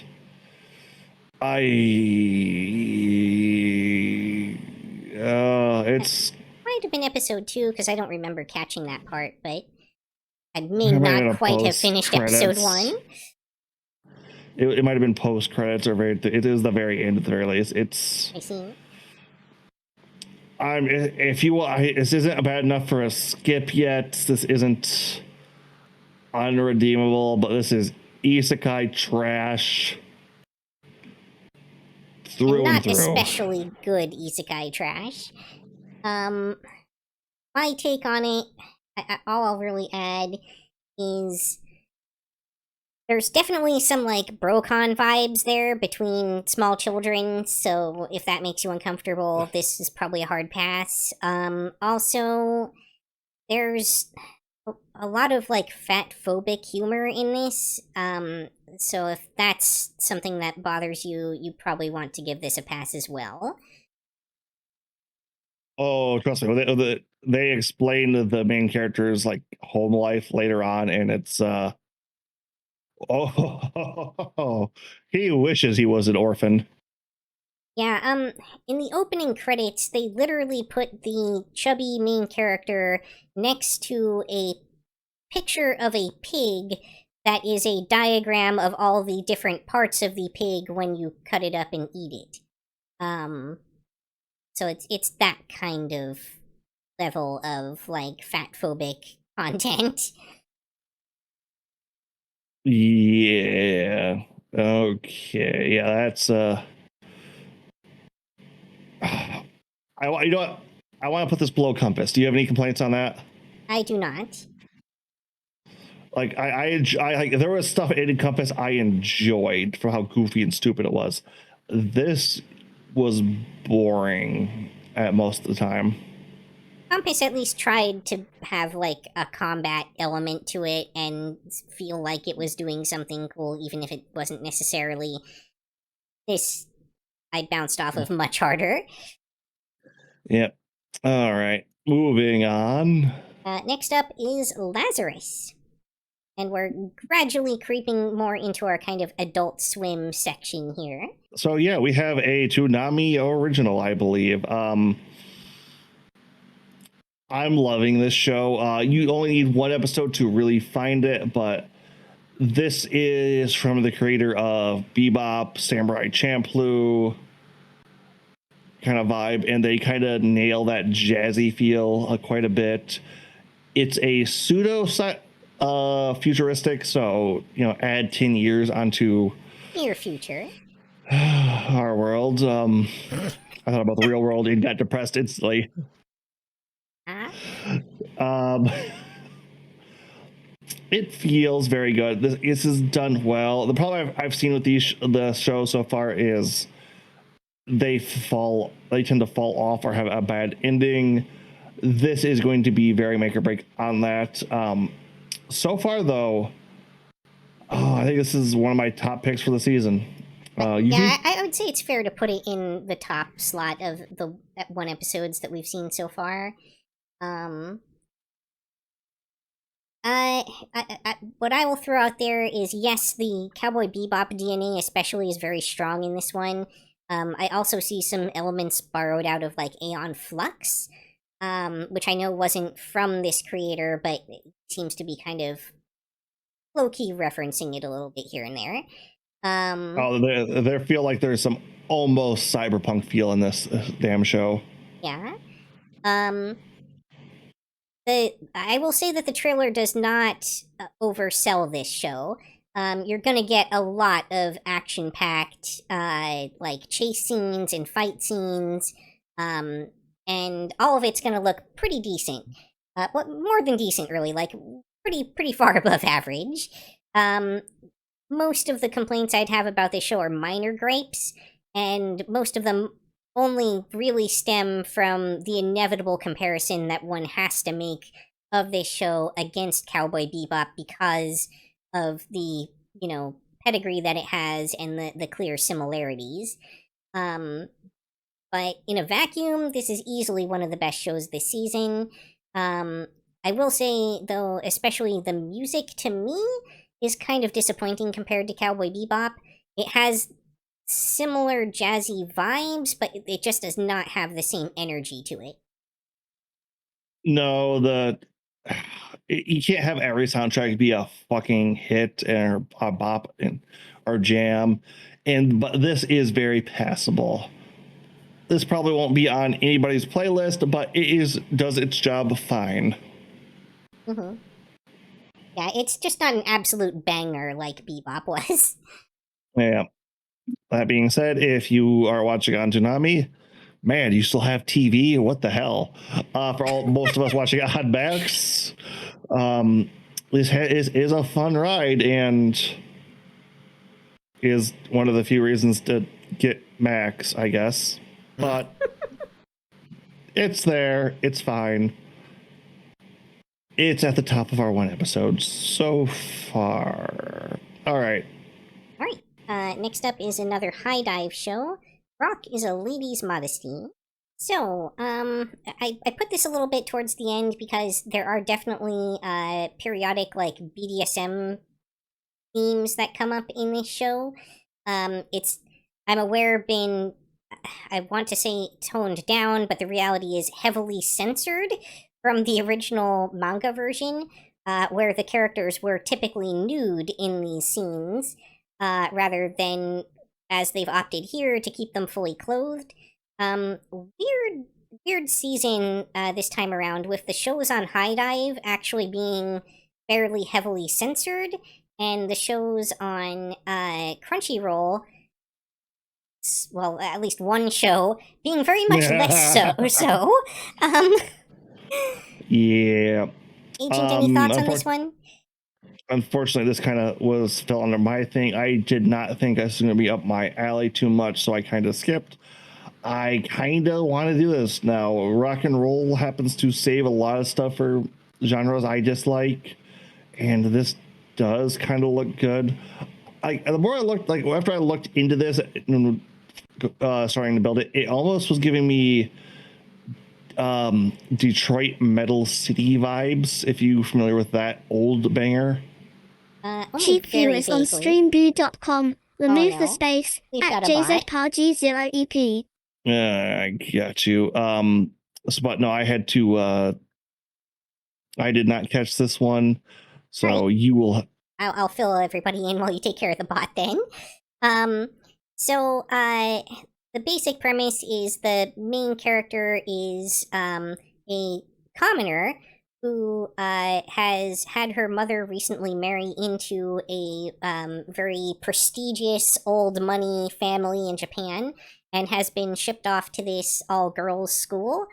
where she's trying to be kind of the perfect daughter to make sure her and her mother don't get kicked out of the house and the family, and has kind of sealed off her rock and roll past that was like her her biological father's influence, and finds herself confronted with this other girl who pressures her into joining her as a band in secret to kind of vent out their frustrations and everything through rock and roll.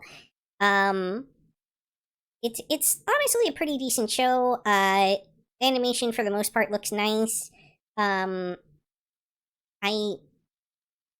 have mixed feelings about the CGI that they use for the concert scenes. I'm happy that it doesn't show up in the rest of the show.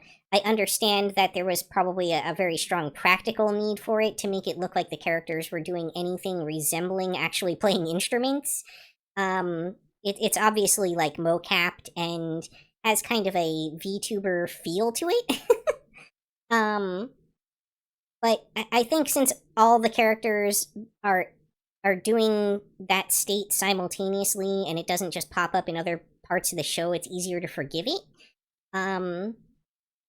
Also, it feels like they still keep like 2D faces to have more control over the facial expressions during the scenes, which is an interesting choice, but one that works very well, I feel, and helps keep the focal point away from the CGI that doesn't necessarily look quite as good. But yeah, it's an interesting show if you like band shows, which are the one with lesbians, the one with lesbians, the one with lesbians, the one with lesbians, and the one with lesbians so far. This is, yeah, another one of those. Heck yeah. All right, Yuki, where are we throwing this one? Ranking wise, I think it's probably, objectively, I would say it's probably above Gorilla God somewhere. Oh, really? Okay. Yeah. It's a pretty decent show. And also, not a lot of other shows doing this lately. Particularly with the rock element, we just don't see a lot of that. Yep. Okay, let's see what we have next on the docket. Next up is Catch Me at the Ballpark. Did she just try to charge me $7 for the worst poured beer I've ever seen? He Okay, sure yeah, did. to be fair, that was a joke in the thing. She purposely poured to that horribly to make fun of the guy. This is a workplace skit comedy set in a baseball Oh, thank park. God. Yes, it is also kind of, at least especially in episode 1, very much a we have Nagatoro at home. But even if we have Nagatoro at home, is still pretty decent, and if you were uncomfortable with the age category of Nagatoro and would rather have that be between working age people, then this might be a little bit for you. Although they do leave the age of the beer seller girl a little bit nebulous, and we get the sense that she could be kind of fresh out of high school, maybe even still in high school. We don't really know. Generally, you have to be at least 18 to serve alcohol, though. That would make a lot of sense. I don't know the rules for that myself in Japan, but I could see that. Given that the drinking age is 20, usually you have to be at least vaguely drinking age to serve alcohol in most places. Yeah.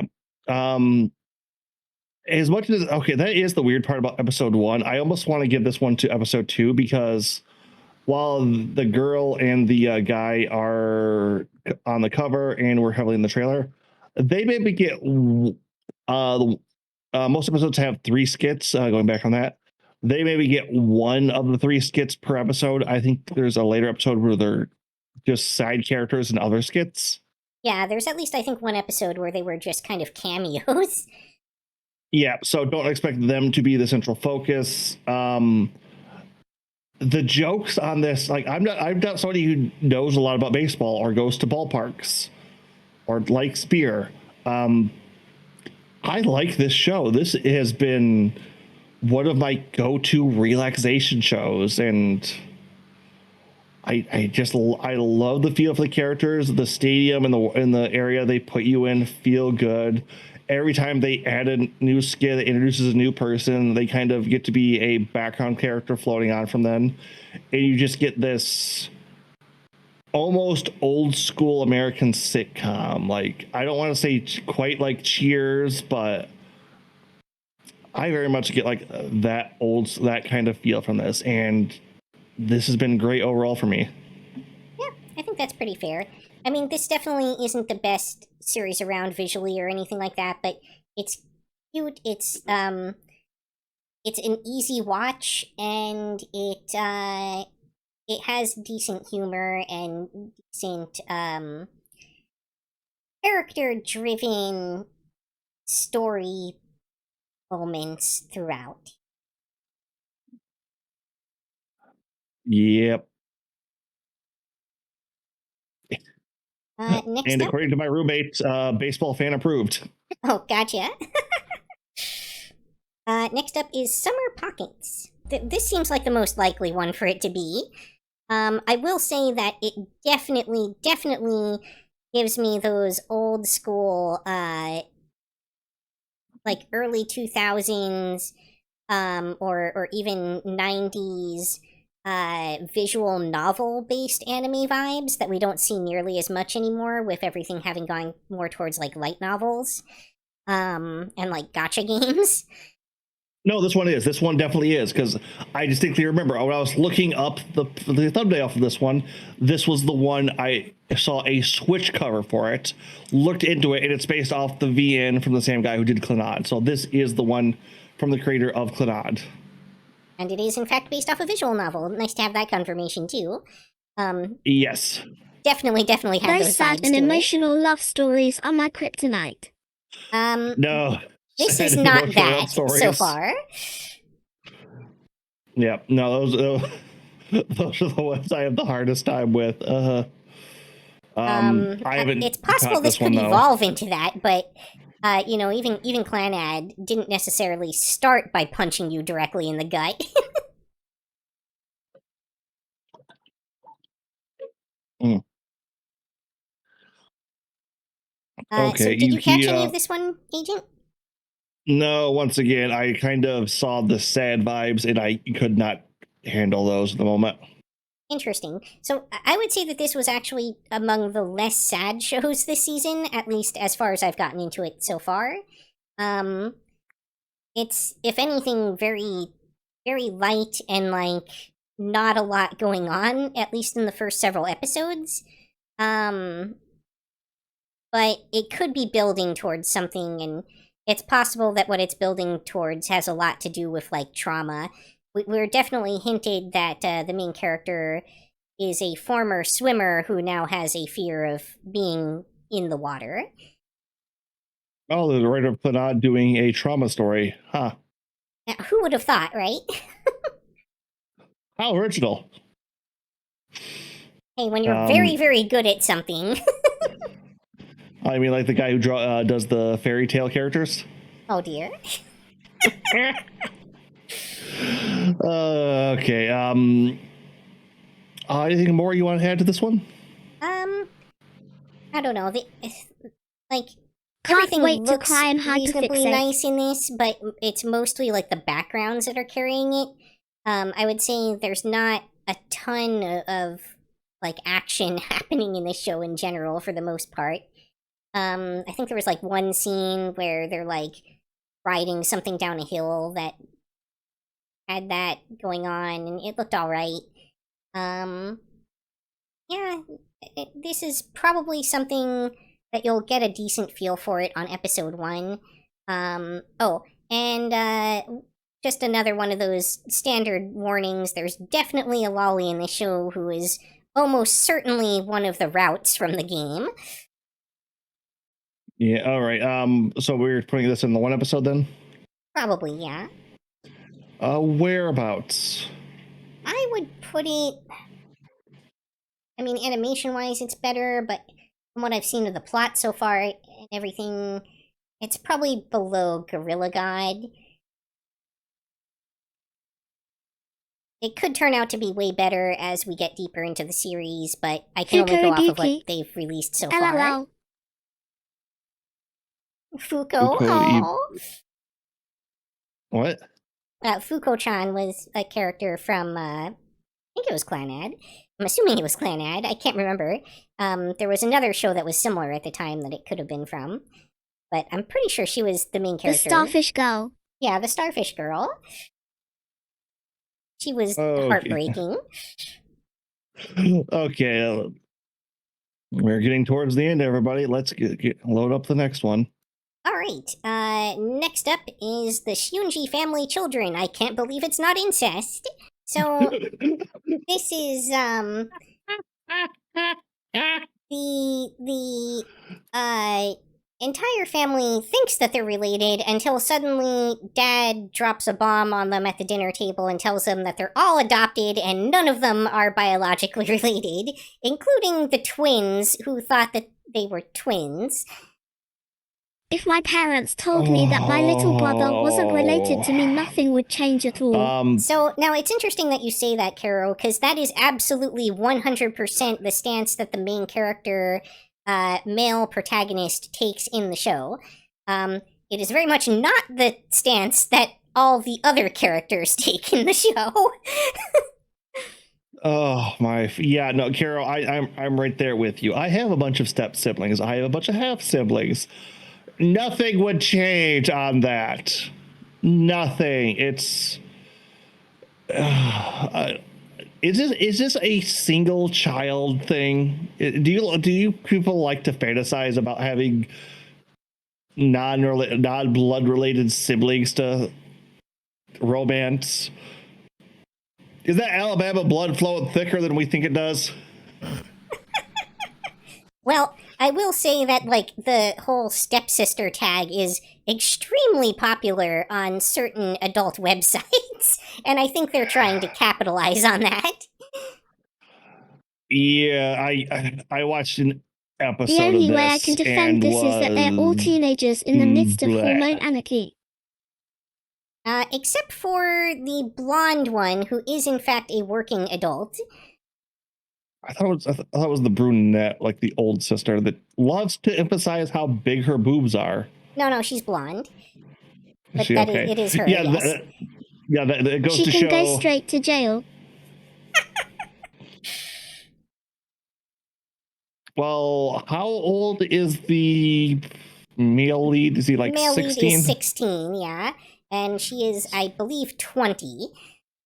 Okay, yeah, that's a little bit much. Like 16 to 18, I'm a little lenient on just because. That's what they call the Romeo and Juliet laws. Yeah. Past that, it gets a little bit twitchy. Yeah, it's isn't the best written. It's all the cast are the except. Honestly, like loud house stereotypes is what fucking came to mind when I watched this. Well, I will say, at least in the internet discourse, Protag Kun in the show has been getting a lot of props for being a much better protagonist than we see in most other shows, and doing things in a way that would be considered much more ethical than we typically see. Yeah, other than that, though, this is not the best, not the worst. Did I already rank this? Or nope. If the concept, if the incest thing is not your deal, you're not going to want to deal with this show. If it is your deal, you're probably going to be very into this show. Even then, I would say it's such a slow burn of a comedy. It's like, Although I almost want to say 2 episodes, since episode 1 does so much just to introduce people and drop that bombshell on you. I felt like you don't really get a feel for how everything's going till episode 2. I think that's fair, yeah. Although we do find out that there's at least one character who was 100% willing to go through with things back when they didn't know that they were not related. Yay. All right, moving on from this trade wreck already. WHHHHHHYYYYYY. Because horny, Caro. And no. They definitely kind of I won't go into it. It's not worth it. Yep, like I said, let's move on. What do we got next? Next up is a ninja and assassin. We under have technology for that. So this is probably like the big surprise hit of the season. Yeah, I was gonna say this is my top show from this season. I don't know how it did it, but why is this so good?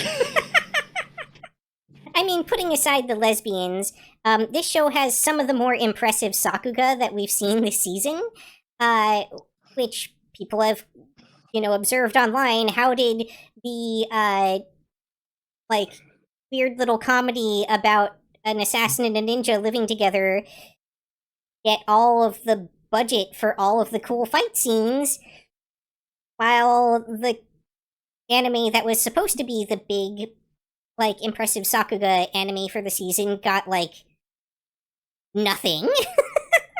Yeah, so as the whole premise of the show is runaway ninja kind of falls into living with an assassin as their cleanup party. Hijinks ensue. Both people are incredibly unstable and kind of get into a codependent relationship. And oh my god, and the amount of people that get straight up murked, die unalived is amazing in this. Well, what's more impressive is that the people getting murked are clearly very fully fleshed out characters with their own awesome, unique character designs, ability sets, backgrounds, and then they just, are instantly murked for the sake of humor. Oh my god. The one other thing I will say that really stuck out to me, I did mention it to you, the cuts and editing on this remind me of the Bakemono Katare series. It might be the same studio, because I believe this was a MAPPA production. That makes sense. Same team, because it's a lot of those quick cuts where they use the editing as part of the gag itself with how quickly they're supposed to move. Yeah. All in a good way. It's the best parts of that show. This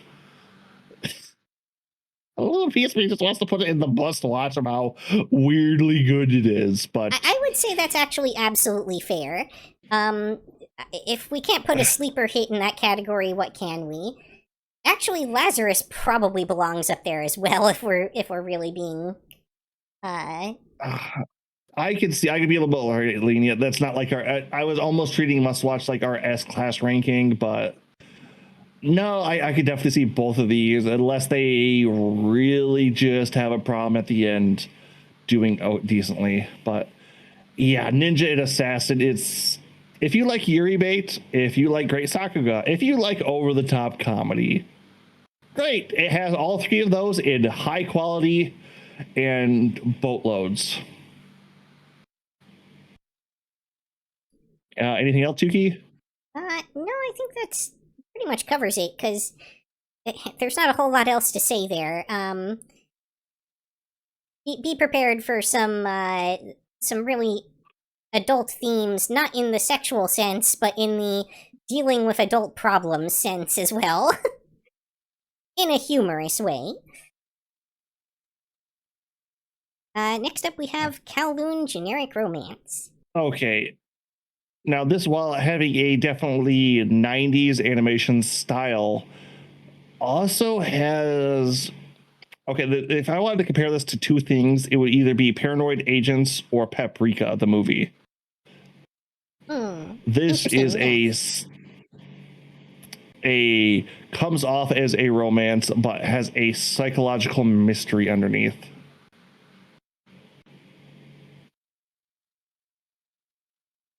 Go ahead. Well, I was gonna. What'd you have to go ahead? Yeah, so it's got that older animation style to it that's very reminiscent of that era, but it's clearly been kind of pepped up with modern techniques to improve the visual fidelity. This is a very, very interesting show. It's one of those shows that really kind of keeps you guessing, and just kind of gradually hints at what's really going on, while keeping things moving with the character development and romance and friendships that are developing around the main character, who is, in this case, really the female protagonist. Yeah. Needless to say, it's a show that comes off as a generic romance, kind of set in an older style, but has a lot going on under the hood, as well as being able to nail the main characters themselves. This has been a very enjoyable show for me. Although, like I said, these shows live or die by their ending, and if it can live up to that, it'll do good. If not, it's going to be a bit of a letdown, because this has done so good. I would say this isn't a must watch. This is a one episode. I'm going to throw it at the top of the one episodes currently too. But sure. Any other thoughts for you, Yuki? No, yeah, I agree. Like, you really have to get the payoff for all the setup, or it just doesn't work.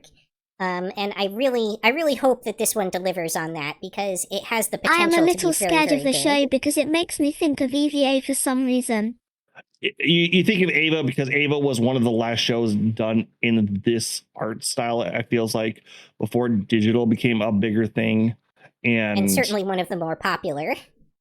Yeah, and influentials. Funny enough, Ava's creator does have a show this season, but unfortunately it's a spin-off of another franchise. It's that, but also the psychological aspect. Oh, the psychological aspect. Yeah. Kiro, if you ever watched Paranoid Agents, or if you would like to get a feel for it, go look up the movie Paprika. Just be aware that you can't stop paying full attention to the show as you watch it, or you will be completely lost. All right. Next up, we have I'm the Evil If they're Lord anything of like Intergalactic EVA, I will Empire. not. They are not. It's a different style. If anything, I don't want to say it's more like Akira, because it's not exactly, but at the same time, it kind of is. Yep. Anyway, here we go. This is one of those shows that, while not of exceptional quality, is endlessly entertaining. Yep. So we have what I think is the first future isekai I've ever seen. Oh, it can't be the first. I mean, at the very least, well, it wasn't strictly future. There was like Visions of Escaflowne back in the day. That was the past. That was a fantasy world with the mechs in it. That was not future. It was technically the past, yes, but it was future tech past. I understand what you mean. I won't accept it, but I understand where you're trying to go. But no, this is a full sci-fi isekai. Main character is actually set up to fail after a big twist of this one. He is not supposed to be OP or succeed in life. He is there to, oh, hey, your life was absolutely horrible and you had one of the worst endings imaginable to everything. I'm gonna give you a good chance, and oh nope, round 2 of horrible things happening to you. On that note, episode 1 of this show is a bit of a bummer. Oh yeah. I will say I think this is another 2-episode show, just from the amount of backstory that gets built up in episode 1. It doesn't And the really. fact that episode 1 just is not representative of the tone of the rest of the show. No, it is not. No, it is not. That being said, I have been loving this show. It's not. It has the special Crunchyroll logo, but it's not on their simulcast list. Why? You know, I'm gonna blame Sony. Sony sucks for that. But it's very interesting. It's once again, it's a mecha, so plus 2 points for me. 2 points to Slytherin, I guess, with Evil Overlord.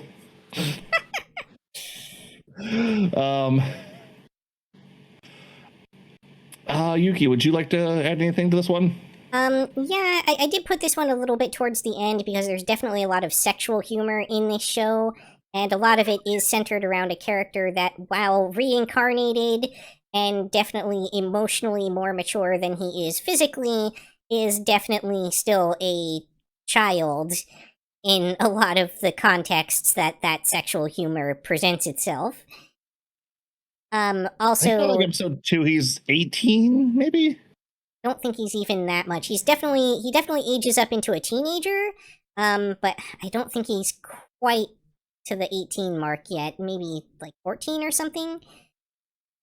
Which is even weirder in the context of the show because of oh no, you're not considered to be an adult till you're 80 or something like that.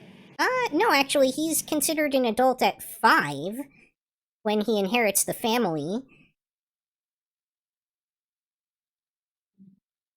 Watch the show if you want to get more context for that. We're not going to explain it, but it's actually funnier than it sounds. Yeah. That said, yeah, definitely a little more adult-oriented with the humor and stuff in this one. There's definitely a lot of jokes centered around, like, the android girl having very specific sexual parts picked out by somebody. I won't spoil things, I guess. Oh, that's even weirder than you think it sounds, too. Oh, yeah? But that brings us deep into Adult Swim territory. Everything from this point onward is, I can't believe it's not hentai levels of porn. Something's getting off, but... Alright, Yuki, what's our... Next up is Yandere Dark Elf. She chased me all the way from another world. Jail. So this is another high dive show. And this one, they made the weird decision to heavily censor it, which is very unusual for high dive. This is also kind of a short form show. It's like half-length episodes, like 14 minutes-ish. I'm kind of wondering if that was the Japanese side and High Dive's just picking it up like that. It's entirely possible, but usually even when they do that, they end up getting the uncensored version, because there's usually an uncensored release for Blu-ray. And the studios, like, they add the censorship in post. They don't draw it that way. So they usually have an uncensored cut that they're able to provide.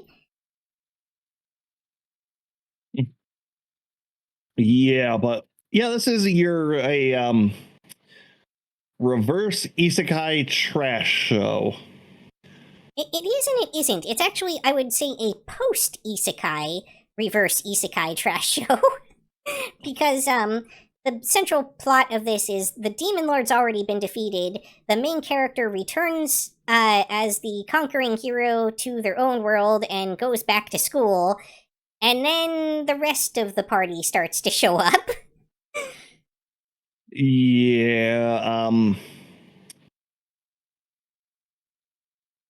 if you want base trash, it's not the worst option. If it was uncensored, I would give this a few more points than it's getting, but it's, you know what it is, episode 1. It's... Yeah, I can't really, like, it doesn't even really make good on its own promise of the Dark Elf being Yandere. Like, you get a little bit of that occasionally, but for the most part, she actually feels very sweet and wholesome. So I don't know, maybe they're going for, like, a Gap Moe thing with that, I'm not sure. It is what it is. It's a low-budget boobs anime. Yep. That said, also, the main character is definitely still of school age, and is definitely being pursued by characters that are much, much older than them. Yeah. The school age things, yeah, I always have a weird thing with the, hey, I'm a several 100-year-old fantasy creature. I'm going to date this human. It's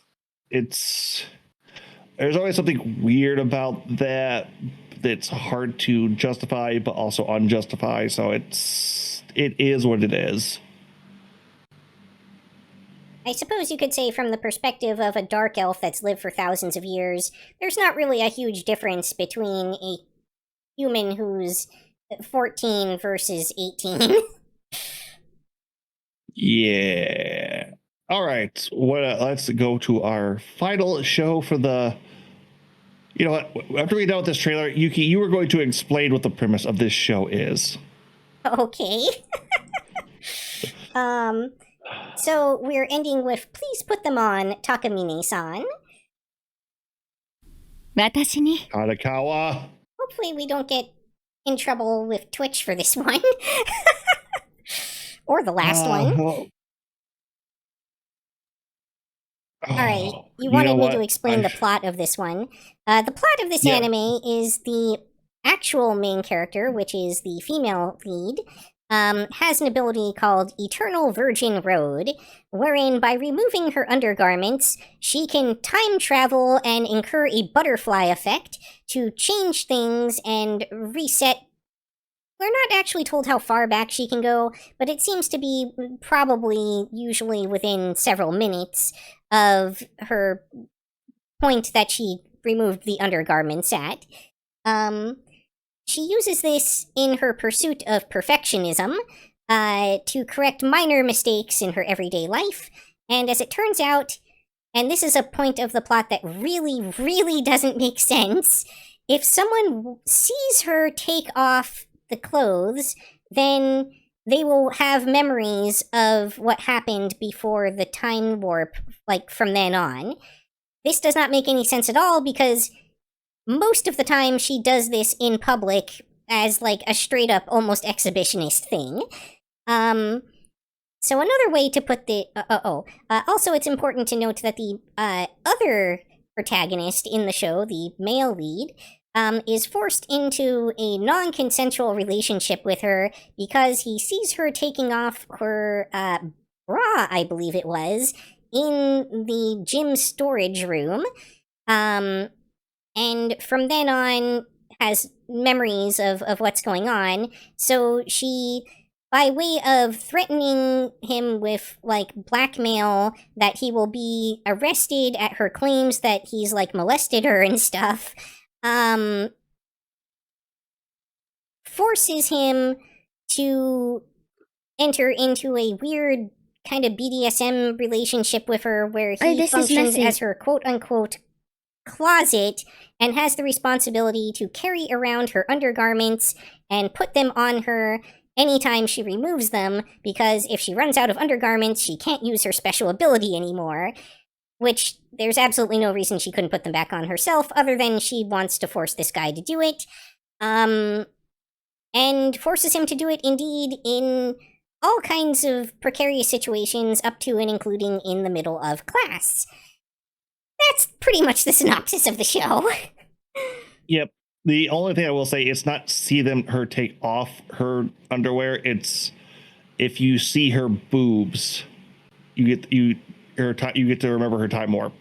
Yeah, I guess that's the key piece there. Like, you have to actually have seen her nudity in order to trigger that effect. There's like I had to have Yuki do the synopsis because there's no way to explain that and not sound like a crazy person. This is good. So I get to be the crazy one. Blood for the black guy. Blood for the black guy. And dandy, but why do they have to crazy. Be it's like I had to have someone who's not like start with. If I open with that, nobody would believe me. Oh, I see. It's a matter of credibility. Yeah, it's this because Japan, Kiro. That's why. This is such a weird. This is somebody's A3's original story that somehow got made into a fucking anime. I don't know how. Yeah, this is very much the author's not even disguised fetish.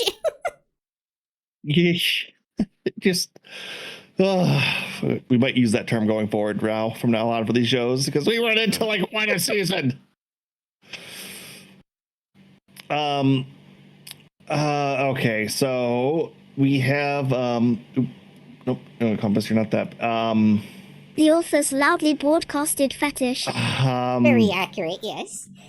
Yes. You know what this is, episode 1. This is. Where do I put this on the episode 1, Yuki? I don't know. Well, it's definitely above Dark Elf. But is it above anything else? I mean, I would actually put it above the End of the World thing in terms of, like, animation quality and stuff, but, like... Well, even then, that's hard to say, because the characters feel off-model a lot of the time, and I have a real problem with, like, the closeness that the mouth has to the eyes. The placement is just off. I think that has to do with them interpreting that from the original art style, though, so I can't really blame the anime for it. It endlessly bothers me that it's both inconsistent and weird-looking. Yeah, like, now that you mention that, like, I do kind of feel like the girl did switch body types a couple of times in the show. Oh, that as well, yeah. Like, whatever body type fits the scene best is what she seems to have. Yeah, so... Yeah, mid-episode. If you want a weirdly paced porno... If you want the Softcore? only show this season with uncensored nipples, this is the one to watch. Yeah, that's about it. So we only have one left then, Yuki. I wish I could change actually, body type at a whim. That would be cool. I think we're at the end, actually. Which one am I missing? Oh, To be okay, Hero to be Hero X. X. Okay. Yeah, I somehow that slipped past me too. Is that not on the list? Heck. I thought it was. It's It might not be on the list, because I think although it's on Crunchyroll, it is not it may not technically have qualified as an anime, and therefore not have made its way onto the list of anime that I derive the list from. Yeah, that's true. It's part of the Crunchyroll simulcast, but yeah, to be Hero X and Give me a moment, though. I'll pull it up anyway, because we've definitely looked into it. I'm watching it. It's so a little preamble on this one. This happens to be a Bilibili show. So this is a Chinese original animation. I don't know if it's original, because this almost feels like it could be from a gacha game. I think it feels that way because it has the kind of art style to it that is synonymous with, like, Arcane and, like, the League of Legends stuff. But, Yeah, no. There's a very, very interesting things on this show. Normally, Bilibili is an almost auto avoid. Aniplex, let's go. And yeah, it's also a co-produced Aniplex show, so... Well, let's watch the trailer. Okay, you got it up? Yeah. All right. Yeah, that's kind of the reason why I had made sure Yuki looked into this one. I swear to God, I think Arcane pissed some animators off in Japan and China. That or our Bilibili did some of the support animation for Arcane and is now using that style, which I'm totally cool with that. I like more shows that look like this, please. Yes. Or maybe they just hired the studio. I don't know. But yeah, for sure, the main 3D CGI style in the show is very, very reminiscent of that. It's at the very least probably using very similar tech. The show does, interestingly though, as we saw in the preview, blend and switch between a couple of different animation styles. My favorite of which, it has this kind of like comic book filter on it, and I could have personally done with that being the only animation style for the show, and I feel like it would have looked nicer for it, but that's just me personally. All the animation styles are at least serviceable. If you liked Arcane, you'll like the animation style that is the primary. I'll let you put in some thoughts before I get back into the rest of it.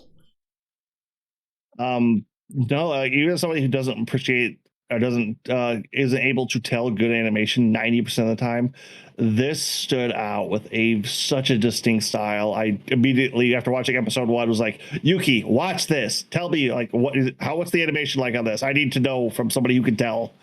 But on top of getting good animation, they do a lot of really interesting concepts for the story.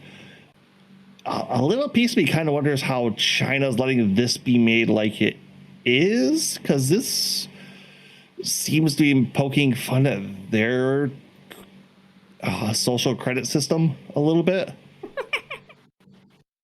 Yeah, and they're not famous for being very cool with that kind of thing. So much I will throw a few key points out there for the plot of the show. Murder, unaliving oneself, finding a corpse in your bed, assuming another person's identity, and then obviously the like hero aspects, people falling and becoming villains. There's a lot going on in this show. The biggest premise with the show is that there are heroes and there are villains. Heroes can derive their power from the belief people have in them, and villains derive their power from the fear they generate. So playing that into a world system, and especially in our current social media landscape of the world, and making an entire premise around that, I would say episode 1 or 2 episodes on this one. Oh, you gotta go at least 2 episodes on this one, I think. You get a good sense for like the animation and stuff in episode 1, but you don't really know where the actual plot's going until episode 2. Yep, I could almost see 3. I'm not going to put this in a must watch, honestly, because it's Billy that's really giving me that drag down on that one. That studio has so much negativity next to it that I really do have a hard time giving them higher than giving them any kind of, oh yeah, no, go ahead, try it, do it. Yeah, I'm very much on my guard, if not actively biased against them after the dreck that they have produced in the past. Yeah. Anything else you would want to follow up with To Be Hero X? I think that's pretty good for this stage. I'm sure we'll have more to say about it in the post-season wrap-up. Yep. Also, a point I do got to give them. I think the trailer was completely original animation. Either that, or it's referencing stuff from like later in the series that we haven't gotten to yet. I'm not sure. Maybe it's like character flashback or something. But if not, that was one hell of an original animation for a freaking trailer. Indeed.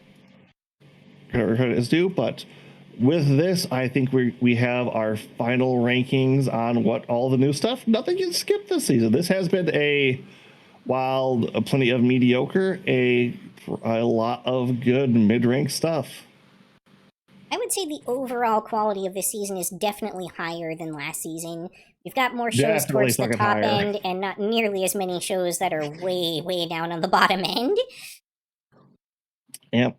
But with this, we will have these posts up in our respective Discords, as well as the ones we tend to lurk around in, as well as our social media, which you can find me on Twitter and Bluesky, as well as you can find Yuki on... I'm mostly just on Bluesky these days. Yep. Which I believe links have been posted several times. I need to get a command ready for post mine again when I head out, but I think that's a good place to call it for tonight. Yeah, my bot would probably ban you for putting in the links anyway. Yeah, you can't ban me, bro. I'm a mod. Yeah, we'll have to figure that out for future sessions. Yep. All right. Do you have anyone you'd like to raid out to, or can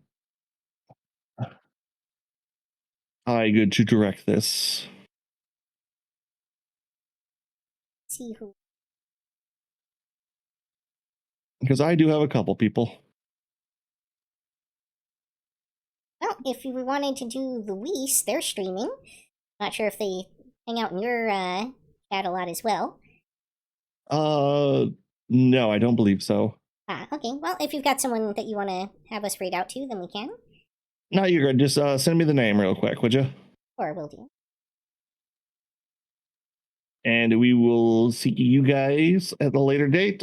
We should be back next week with Rogue Trader, barring any other catastrophic events from either of our lives, which I have had quite enough of. I feel like a child being sent away. Of our lives. Oh, it's been a lot. I know a couple of you guys are all also been having a hard time. I know the world's a little hard, but we're all here. We're all living. We haven't fallen. All right, yeah, that's the fallen out yet. We'll fight to the last. Yep. But you will see me. My next stream should be Thursday with Pikmin Thursday with Pix and Pikmin. At my earliest, we might try to finish up Advanced Wars on Tactical Tuesday. But Yuki, where could they find you next?